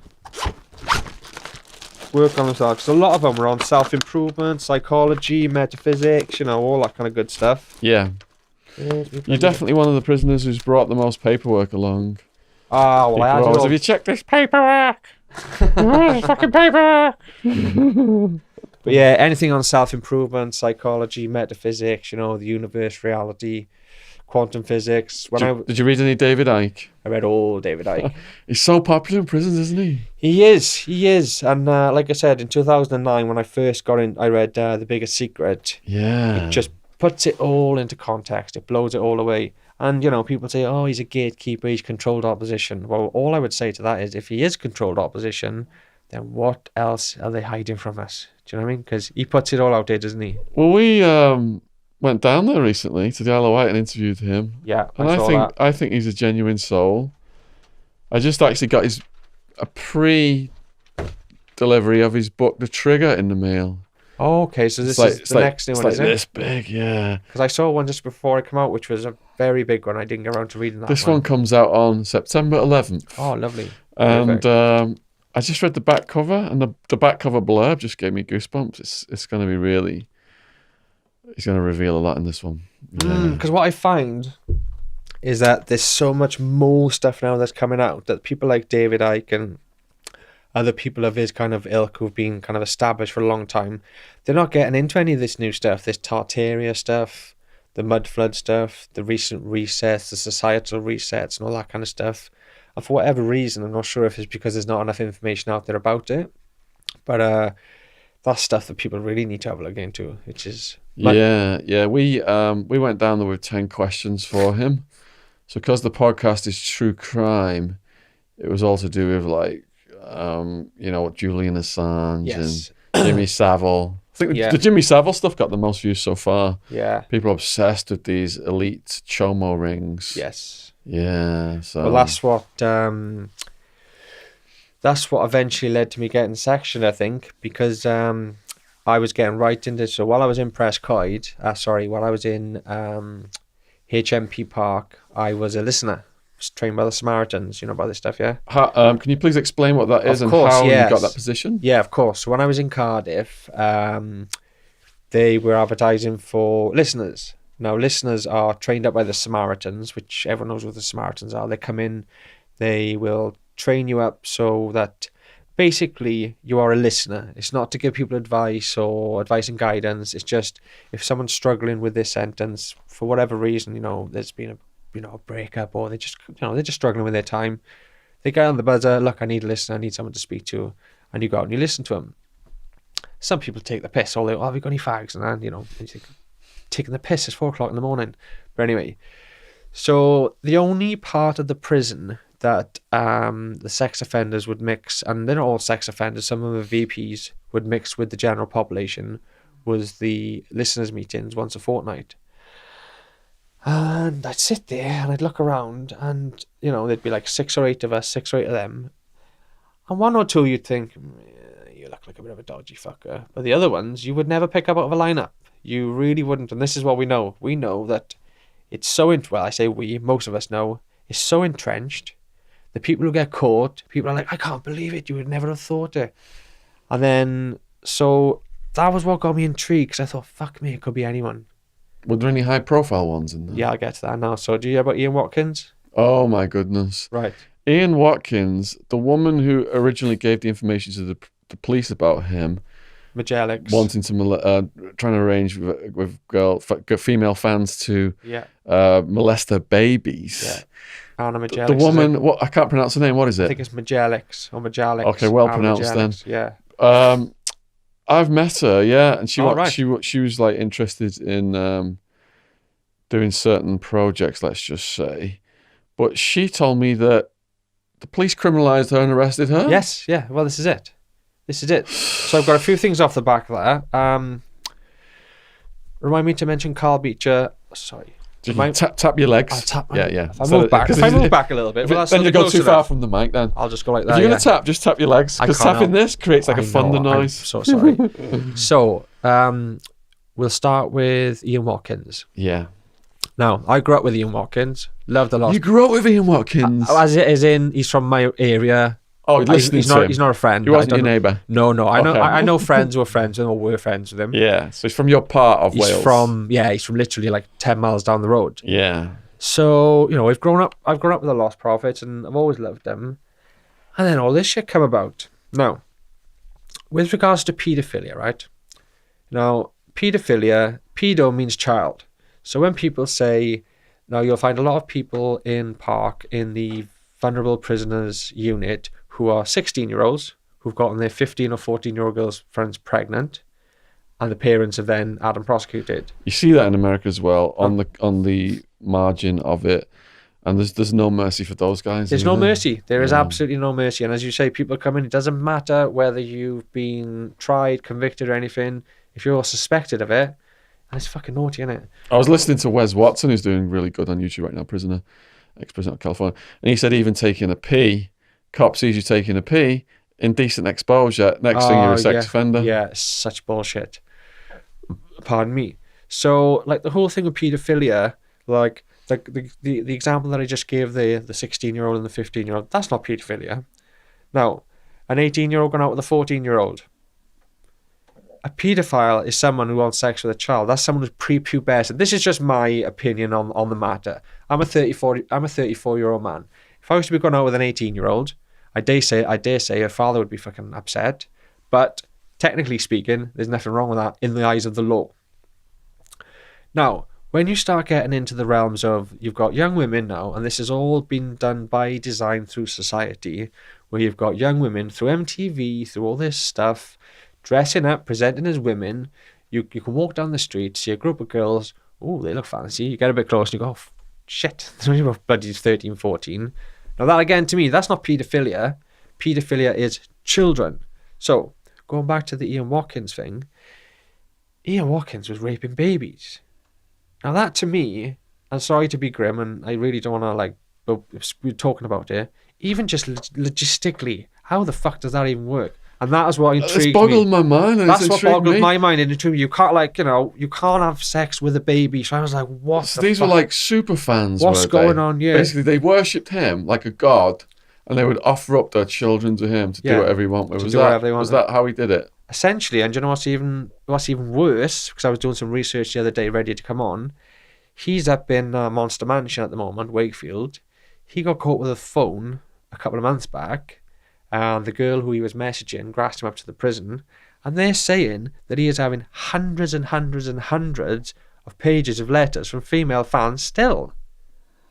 What is going on in these people's minds? It's like R. Kelly. All this stuff come up about R. Kelly. And there was women outside of his concerts with little banners chanting, "Take me hostage, take me hostage." What is going on in these people's heads? I just have no idea. There's some twisted people out there. And if you're that famous, you're going to get a big following of twisted people as well, I guess. That's it. I guess it must be. They're all as twisted as each other. Yeah.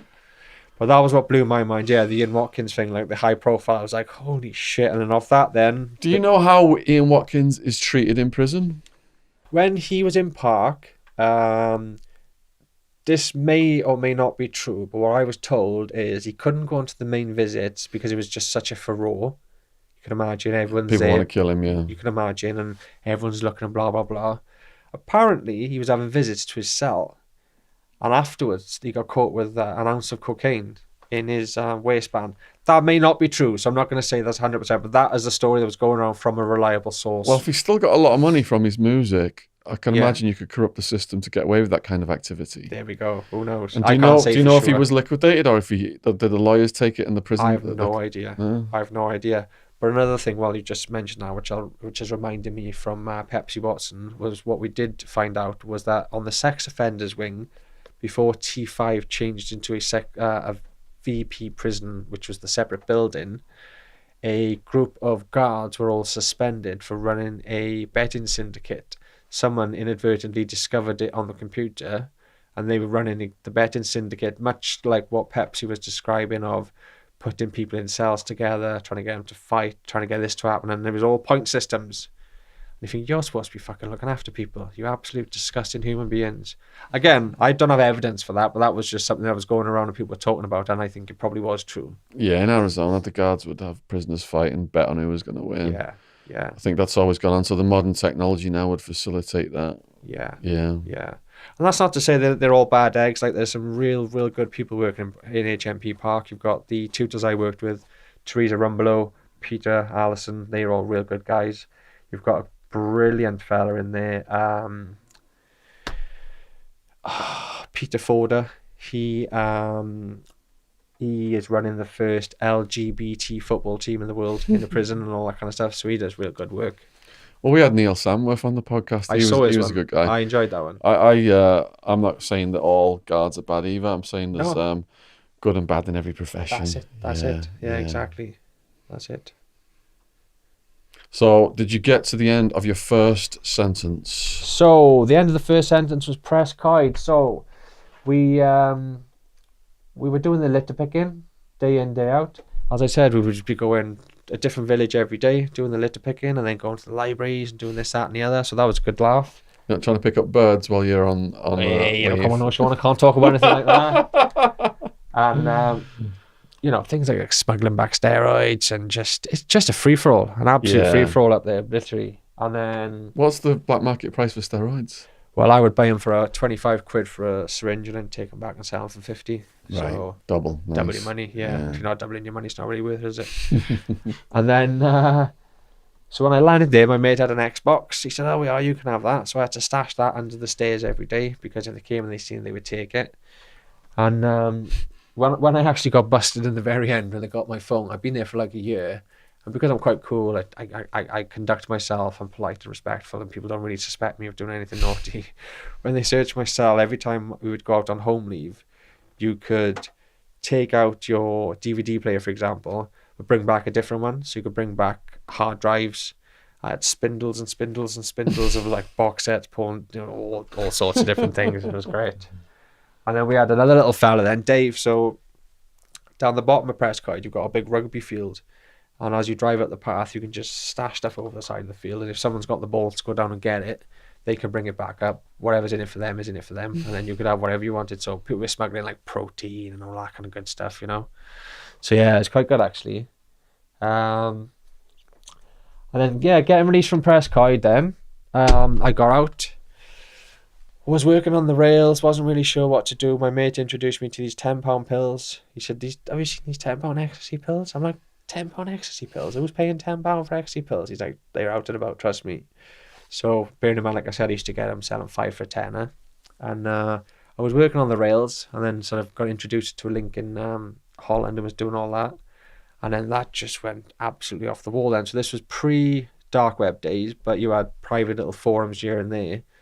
And you could just have access to anything. And I like to try a bit of everything. So we were getting bloody all sorts of different psychedelics, all sorts of different types of pharmaceuticals. And that's when things went a little bit downhill then. Can you name some of those psychedelics and pharmaceuticals? Yeah. So you've obviously got your LSD, your 25I LSD. You've got LSD 25, which I think is a new one.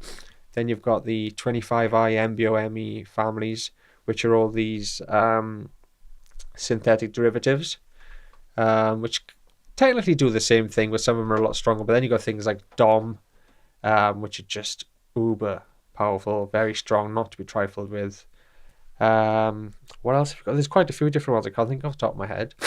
And then with regards to like benzodiazepines, you had your like diazepam, temazepam, lorazepam, nitrazepam, flunitrazepam, which is what they use for date rape, or you can just get really fucked up off it.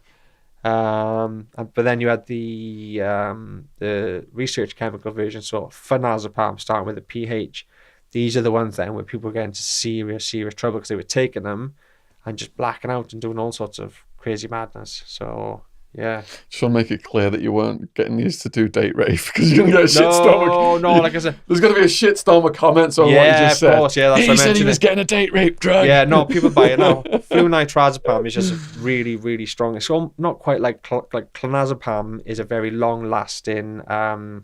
They give it to people for epilepsy, but flunitrazepam, you've got nitrazepam, which is a sleeper. And then you've got flunitrazepam, which will literally just knock you out. So you were on cocktails of these at this time, were you? Just taking the piss, Shaun. Just taking the piss, taking everything. I went to my mate's house the day that I actually got busted. I went to my mate's house. And how much space was there between your release and your next bust? So I got released in February 2011. I'd still been flat out well before that. And then the door went off then in the November. And then this is the funniest bit, is that the door went off. I got arrested, was in the cells thinking, you're on license, you're going straight back to jail. Next thing you know, the guy comes, put your shoes on, you're getting bail. I'm like, okay. Go to the custody desk. He said, your solicitor's on the phone. I said, what's going on, Dave? He's like, I have absolutely no idea, Jimmy. He said, but don't ask any questions and don't look back. I'm like, you haven't got to tell me twice, mate. So I hung up the phone. I still thought it was a trap. Walked out the door, thought, shit, I'm out. Went straight back to the flat. They'd boarded the flat up. No, they used their metal things because it was a housing association place. I had to phone them up. Can you come and take these off, please? They said, you're going to prison. I'm like, well, obviously not. I'm here. So can you come and take them off, please? They came, took them off, opened the door. Obviously, I was getting the stuff sent over from Holland. So opened the door. There's like 3 or 4 packages of stuff. So I'm like, there we go. Spending money to go traveling. And I was gone. So did they get you on a violation or did you have a new offence? So when they eventually caught up with me then, I had 4 years for the... So let me just clarify so it makes sense. I got out in the February. That was the sentence served. Sorry. That was the sentence served. And then when I got out when I was, by the time I got to the November, still doing bits and bobs, they released me. I was at large then for 6 months. So by the time they caught up with me in 6 months, they were already ready to sentence me for the first lot of stuff that they caught me with in November, which they gave me 4 years for. And then the stuff then that they caught me with for my offences whilst committed on bail, they gave me an extra 2.5 years consecutive for that. So how does it feel going in a second time? Oh, it was just devastating. But at the same time, like, my mother came up and she was like, "What the fuck are you doing?" You've been out for what, February to November? To November. 9 months, is 9 that months, something? yeah. And I was just like, I didn't care. I just didn't care. At the end of the day, I was looking at it in the situation of, you've got these big I know you've done all the research yourself. You've got these big pharmaceutical companies. You've got FDA now, for example, clearing trials for MDMA so they can sell it for PTSD. They're doing the same for ketamine. You know, you've got GW Pharmaceuticals up in London. You know about GW Pharmaceuticals? Oh yeah, I know all about GW. About that. Yeah, you know, they're the biggest weed plantation in, I think, Europe. In with the what's it called, Sativex and Epidiolex. You've got the Scottish aristocracy who've been doing the opium, like HSBC Bank. There's the Hong Kong Shanghai Banking Corporation, who've been making billions since back in the day of the opium wars. You know, but they were called calculating businessmen. It sounds to me like you've not addressed your demons. No, the demons are still well within their Shaun. Okay, so what you're going in prison, you've not addressed your demons. What kind of reflection are you having now on your life? So basically, I got out September 2015, having done all the qualifications, thinking, right, something's got to come of this. I met my missus. But during this second incarceration, yeah, are you reflecting on your life? Yeah. This is where I'm working on all these kind of. I was buying lots of books off Amazon about shamanism and self-development and, you know, as you say, the demons and, you know, the stuff in his damage from childhood for whatever reasons, or sometimes ancestral trauma and these kind of things. So was any of the staff helping you with that? No. So it's all analysis. It's all self-analysis, yeah. Okay. And when you first went in, did you just get back into drugs? 100%. So how long were you in your second time? 3 years, 4 months. Oh, how long of wildness is there before you start to rehabilitate yourself? Pretty much straight away. You started to rehabilitate yourself? Pretty much straight away on the second one, yeah. You started to rehabilitate yourself straight away? Because I'd already started the Open University on the first sentence. Okay. And that just kind of fell off the wayside.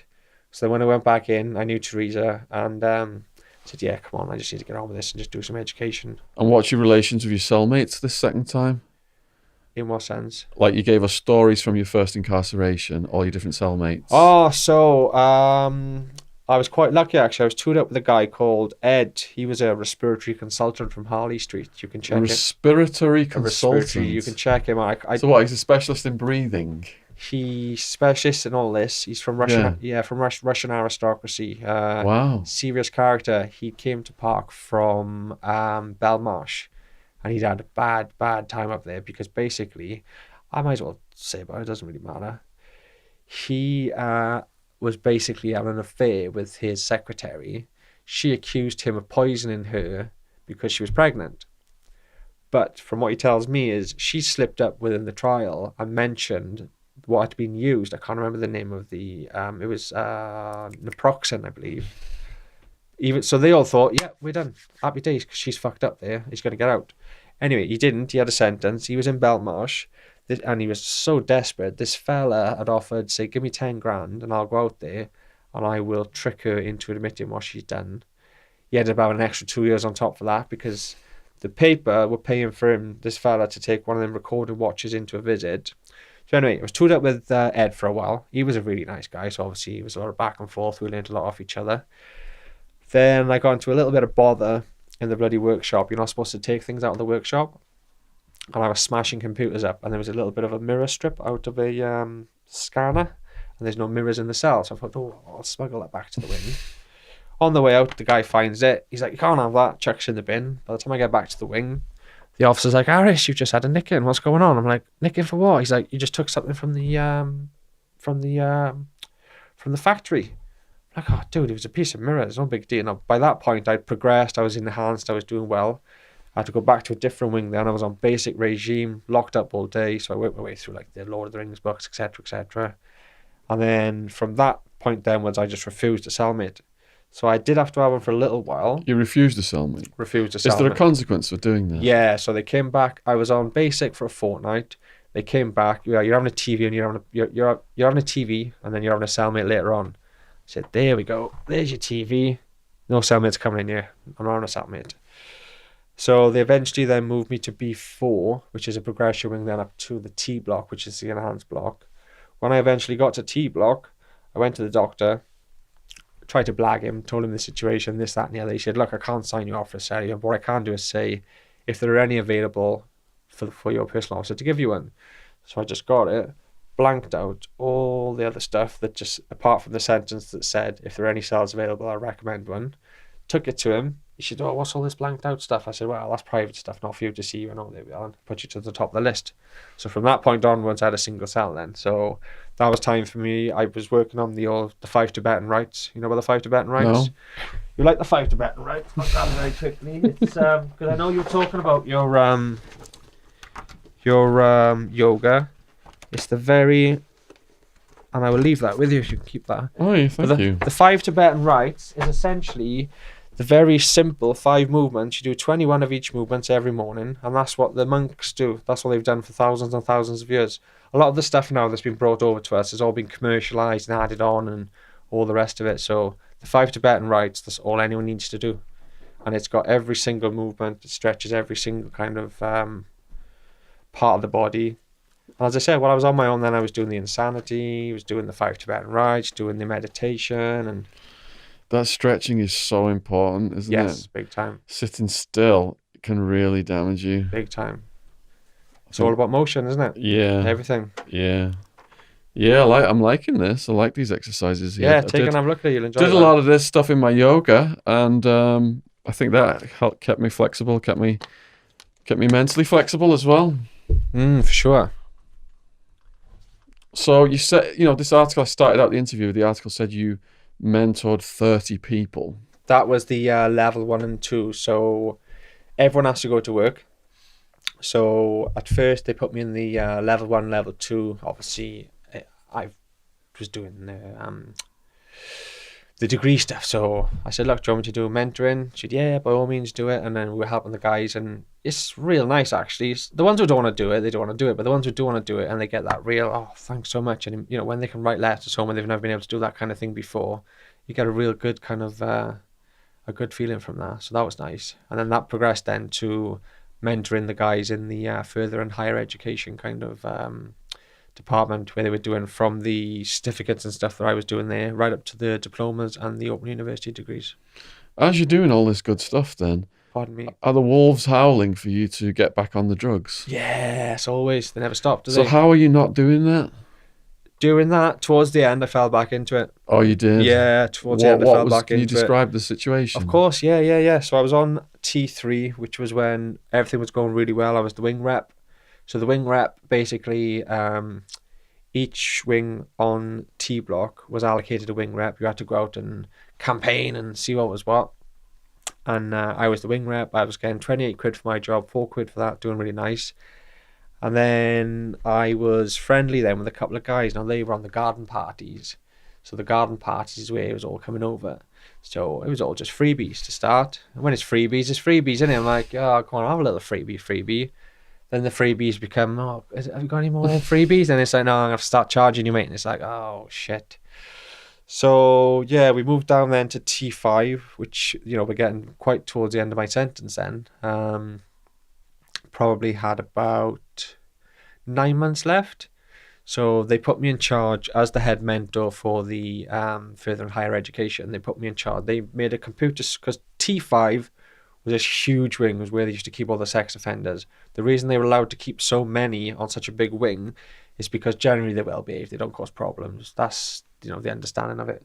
So to move everyone else over there, they had to up the amount of guards, but they put in a big computer suite. I think there's about 13 computers in there. So Teresa says to me, I'm going to put you in charge of this. You're going to have to run it. So this will be you day in, day out. You'll have to make sure no one comes in that's not supposed to be in here and all this kind of jazz. So, you know, 1 or 2 people will come in, just sit down, start doing things. And I'm like, listen, mate, I'm not a screw. I ain't going to tell you you're not supposed to be in here because it is what it is. But if they come in here, they are going to tell you to fuck off, and I'm probably going to get a route. So just to let you know. But what came off that then was the boys coming back from Prescoid with all their little dongles and chips full of box sets and all the rest of it. So they come in, they go, yo, Harris, can you put some stuff on this, do a bit of this, do a bit of that?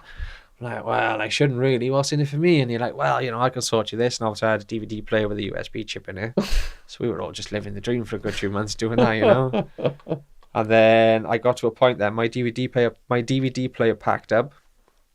So because of the size of the wing, every Friday I was able to just unplug one of the computers, wrap it in one of my big laundry bags, smuggle it down to the cell, and spend all weekend watching stuff in the cell. But then I got caught with that and a phone, so I ended up doing.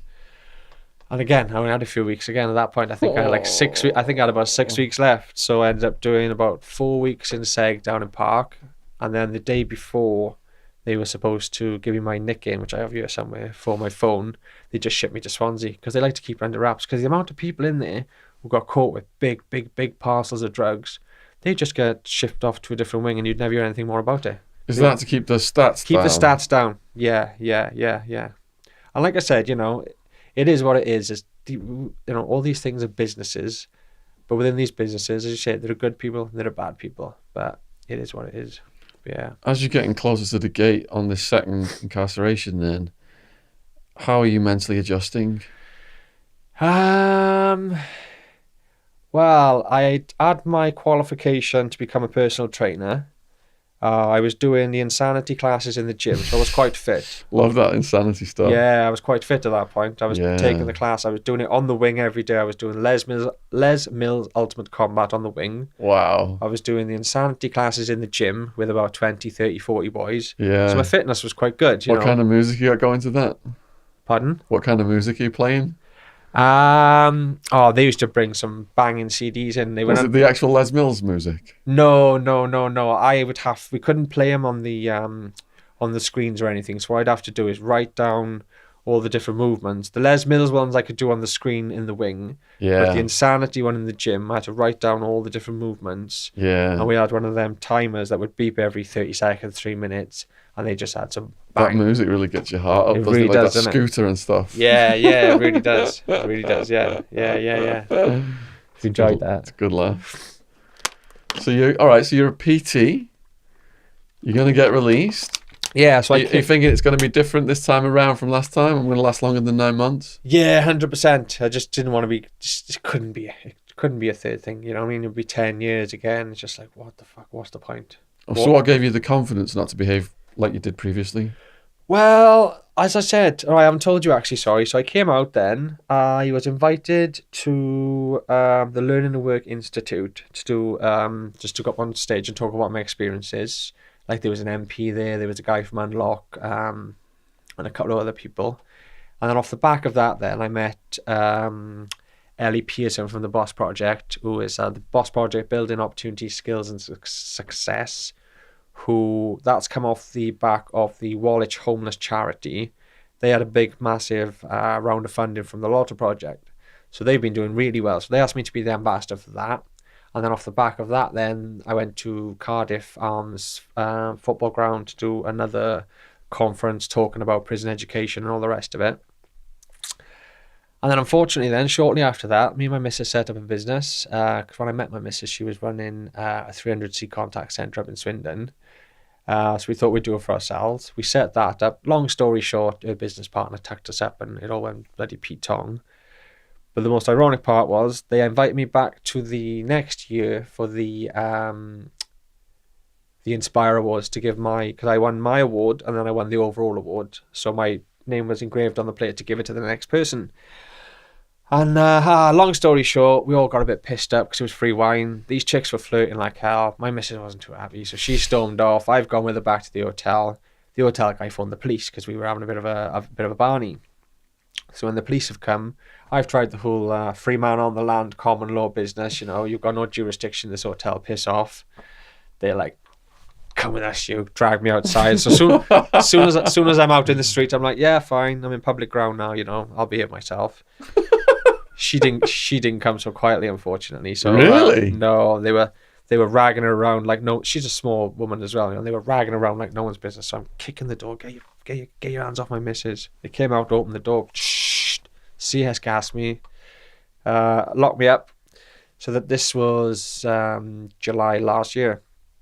So the next day then in the police station, got charged for public order and common assault. I'm like, common assault on a police officer? Because I thought that's what happened. No, on your missus. I'm like, on my missus? I'm like, have you even spoken to my missus? Like, no, we don't even need to speak to your missus. So they wouldn't speak to her. Anyway, I went to the CPS. I had to obviously ring my probation officer the next day and say, look, this is what's happened. He's good as gold. He's cool about it. He said, look, I know what you've been doing. I know all your achievements and all the rest of it. Like, let it go to court, see what happens, and then we'll take it from there. So in the meantime, they've recalled me, but because I'm living in Swindon, it's the Welsh police and the Swindon police. Because I spoke to my probation officer, I said, look, what's going on? He said, well, the thing is, Jim, I can't do anything until you hand yourself into custody. He said, but I've got a letter here supporting release. I'm like, right, so you want me to hand myself into custody for you to hand in a letter to support my release? I said, this is bullshit. I'm running a business from home. I'm supporting my missus. Like, I'm not going to do that. So eventually then ended up stress, all the other bits and bobs, got sectioned and then got locked up then in the December. So I was sectioned for 6 days. What's getting sectioned like? Put in a mental hospital? Section was very unpleasant, Shaun. Very unpleasant. So I'll give it to you in a bit of a nutshell. I won't drag it out. No, go into length if you want. Basically, I've always smoked weed, love smoking weed, but my chest's not very well. You know what I mean? My chest's not been good for years. So I got introduced to THC vaping oil, which is far less nasty on the chest. So when we set up the contact centre and then that ended up shutting down, I was lucky enough to be able to retain one of our clients, which was lead generation for a van company. Nice little number, just a little 20 grand basic, but I would make then commission off every van I sold. So there's me just working from home. Well, while I'm working from home, I'm obviously vaping constantly at night because I've got no one to answer to. I'm not stoned off my tits or anything like that. I was vaping it all day, every day. In the meantime, I'm on speaking to my probation officer saying, look, I'm in the flat. I'm in my house. Not flat, I live with my missus. I'm in my house. If you want to come and arrest me, come and arrest me. But I'm not handing myself in. This is bullshit. This needs to be sorted out. So bearing in mind, I'm writing to the Home Office. I'm writing to my local MP. I'm writing to my local Assembly member. The local MP came back with, we do not interfere with the judiciary. Great. You're a great help. Thanks very much for that. So that's how it was. I was trying to write back and forth to the Home Office just to try and get some resolution. But they don't care. They want you, once these things happen, they want you banged up and then you can deal with it while you're inside. So by the December, then I ended up getting sectioned and I was in the hospital. They wouldn't accept me anywhere in Swindon. I went from one hospital to another.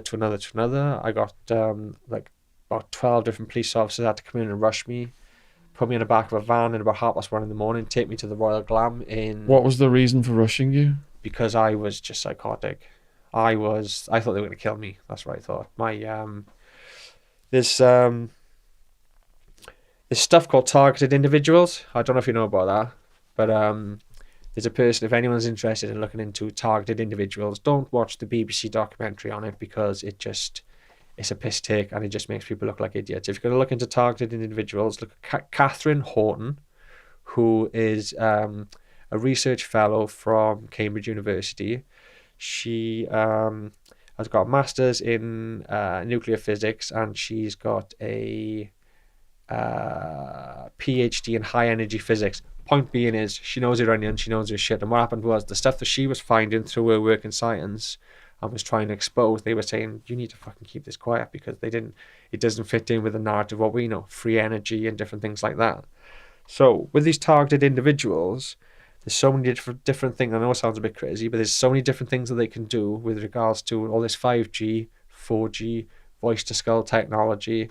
It all sounds a bit crazy, but I've got lots of different videos on my YouTube channel of people talking about it. Yeah, David Icke talks about it. Yeah. So in your when you're in the mental hospital, you thought they were using those techniques to kill you. Is that what you're saying?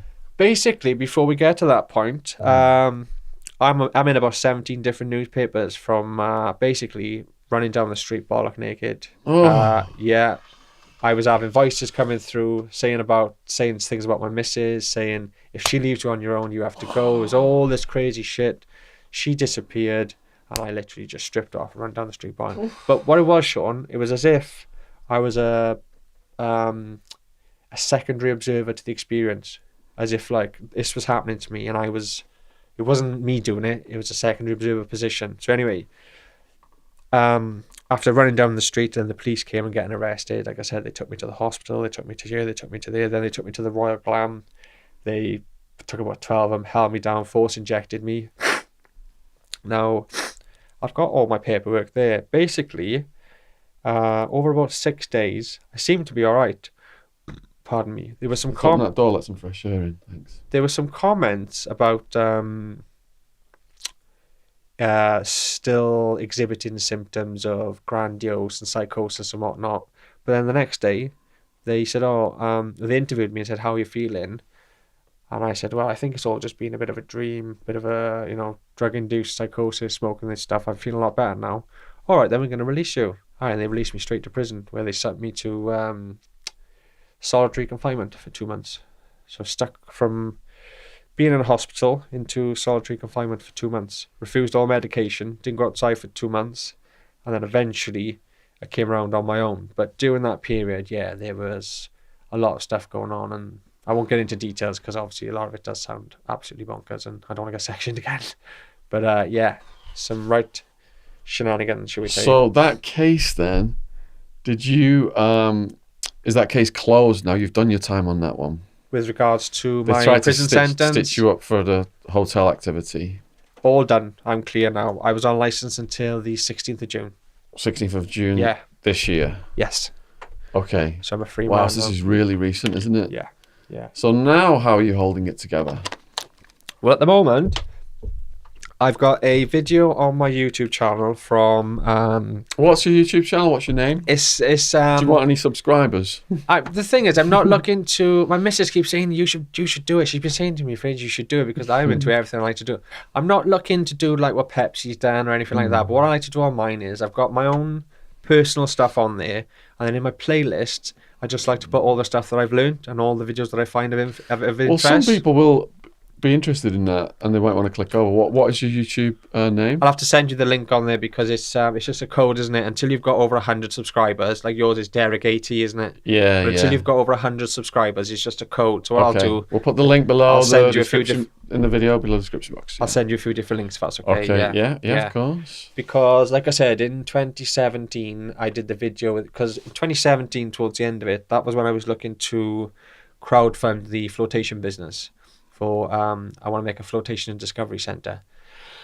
So ironically, even doing that was a 2-hour video, and doing that video, me and Joe were talking about people having like spiritual awakening, psychosis. You're talking about flotation tanks now, like the stuff Joe Rogan talks about. I went to the London Flotation Centre. I did the tank. Floatworks, yeah. Yeah, it's amazing. That's what I want to do, brother. That's my business. That's my idea, because there's a lot more to it than people realize. It was very science fiction. There's a lot more to it They than put you in the people realize. room, you get naked, and you get in, and they close it. Yeah. Like the tank, and then you're it goes dark, or you can have it a little bit light, and then the music comes on. Yeah. And you feel like you're in the sky almost, like like zero gravity. You're just floating around in the sky or something. I want to do a variation of different types. So like you've got the sensory deprivation tank there, which is like completely sensory deprivation, no light, no sound or anything. But for people who for that seems a little bit daunting, you can just have open tanks where you have just the relaxation, the flotation. Yeah, because my mum would get claustrophobic in a closed tank. She wouldn't do it. I offered to get it for her. But I think it is a great way to relax. Yeah. I was so chilled out afterwards, I just sat on a bench and watched the water. Yeah. So is that your focus now then? That's my focus now, yeah. Basically, I've got a podcast on Friday with a friend of mine, Harry Martadine. And basically what I think what I need to do is get these books out first, use that to make the money for the charity, for the PET and the BOSS project, keep things in order, do that, and then off the back of that, then hopefully do a crowdfunding campaign for the flotation stuff. So how can people watching this video help you and support you? Well, what I think I'll do, if And it's just, okay, just at least find out what your latest. yeah, I think thing what that I'll you're do if doing it's okay is I will just send you the link to the homepage for the book, and then if they want to subscribe to that, then hopefully I can build up a little bit of an And do you email want to just say database. what this book is about? The book is essentially just my experience of 7 years in 8 prisons. So I'm going to break, like I told you I read Jeffrey Archer's first. Oh yeah, His Prison Diaries. His little trilogies, and there's a few little funny bits in there that he's adopted of his own. And then I come out, I saw yours. Have you seen the Chemsex trilogy? Mm-mm. That's another one. So it was yours, the Chemsex trilogy, and his one. So I thought, yeah, I'm definitely onto a winner here. Like I said, I've done 50, 60,000 words, and I'm only just nearly 18 months into 7 years. So, yeah. What about your old friends that you did drugs with and crimes with? I don't see any of them. I moved from Merthyr to Swindon in 2016, and I only stay in touch with one friend, my mate Johnson. He's going to be my friend for life. But yeah, apart from him, I don't see anyone else. And your girlfriend now, is that the lady that you had the situation with in the hotel? Yeah. And is she helping keep you grounded? She's good as gold, yeah. Good, Yeah, she's good as good. gold. Yeah. Wow, what a story, man. It's like so fresh, and you know, I just hope that this flotation business works out for you. Fingers 'Cause crossed. it's such a positive thing for people to be doing. Well, that's what I think. I think because, like I said about, you know, I don't have a phone anymore and I've got rid of my laptop, it's because I was just addicted to it. We're so embroiled in this 5 sensory kind of reality. You need to come away from that because we're just going down this path, and this path is not leading us into a good place. Not at all. And we need it, don't get me wrong. Doing the things that we're doing, we don't know. I'm not a Luddite by any stretch of the imagination. I know we need tech, but we also need to have that balance of coming away from it and having that relaxation. And what I have found is that people who can go into flotation experiences are much like DMT, where you're having entity contact or whatever you want to call it. They're having stuff that's coming through from those flotation experiences that's allowing them to grow massively as individuals. So That's what we need more of, holistic highs. Is there anything you would like to say to the people watching this in conclusion? well, with regards to holistic highs, yeah, the other part of the flotation stuff is the brain entrainment technology. Now, brain entrainment technology, you've got the Lucia light, the Agna light, and the Pandora's star from London, which is Tolakimesis. Now, these things are lights, LEDs, which flash in sequences, and they induce altered states of consciousness. I'll send you 2 videos when I get back this evening. And literally, it's almost like having DMT experiences without having to take DMT. Wow. And this is the stuff I want to work towards. Yeah. The only problem I've got is with my 2-hour video that I made with Joe, it's quite long. So when people go on there, people don't have time to sit and watch 2 hours. What I need to do is get some video editing software and break it down into the different sections of what we're discussing so people can just go in and watch the little bits. Cool. All right, brother. Thanks for coming on, man. My pleasure, yeah, brother. You take care of yourself, Jimmy. Yeah, Thank you, cheers. brother. Yeah, well Much done. appreciated. Yeah, brilliant.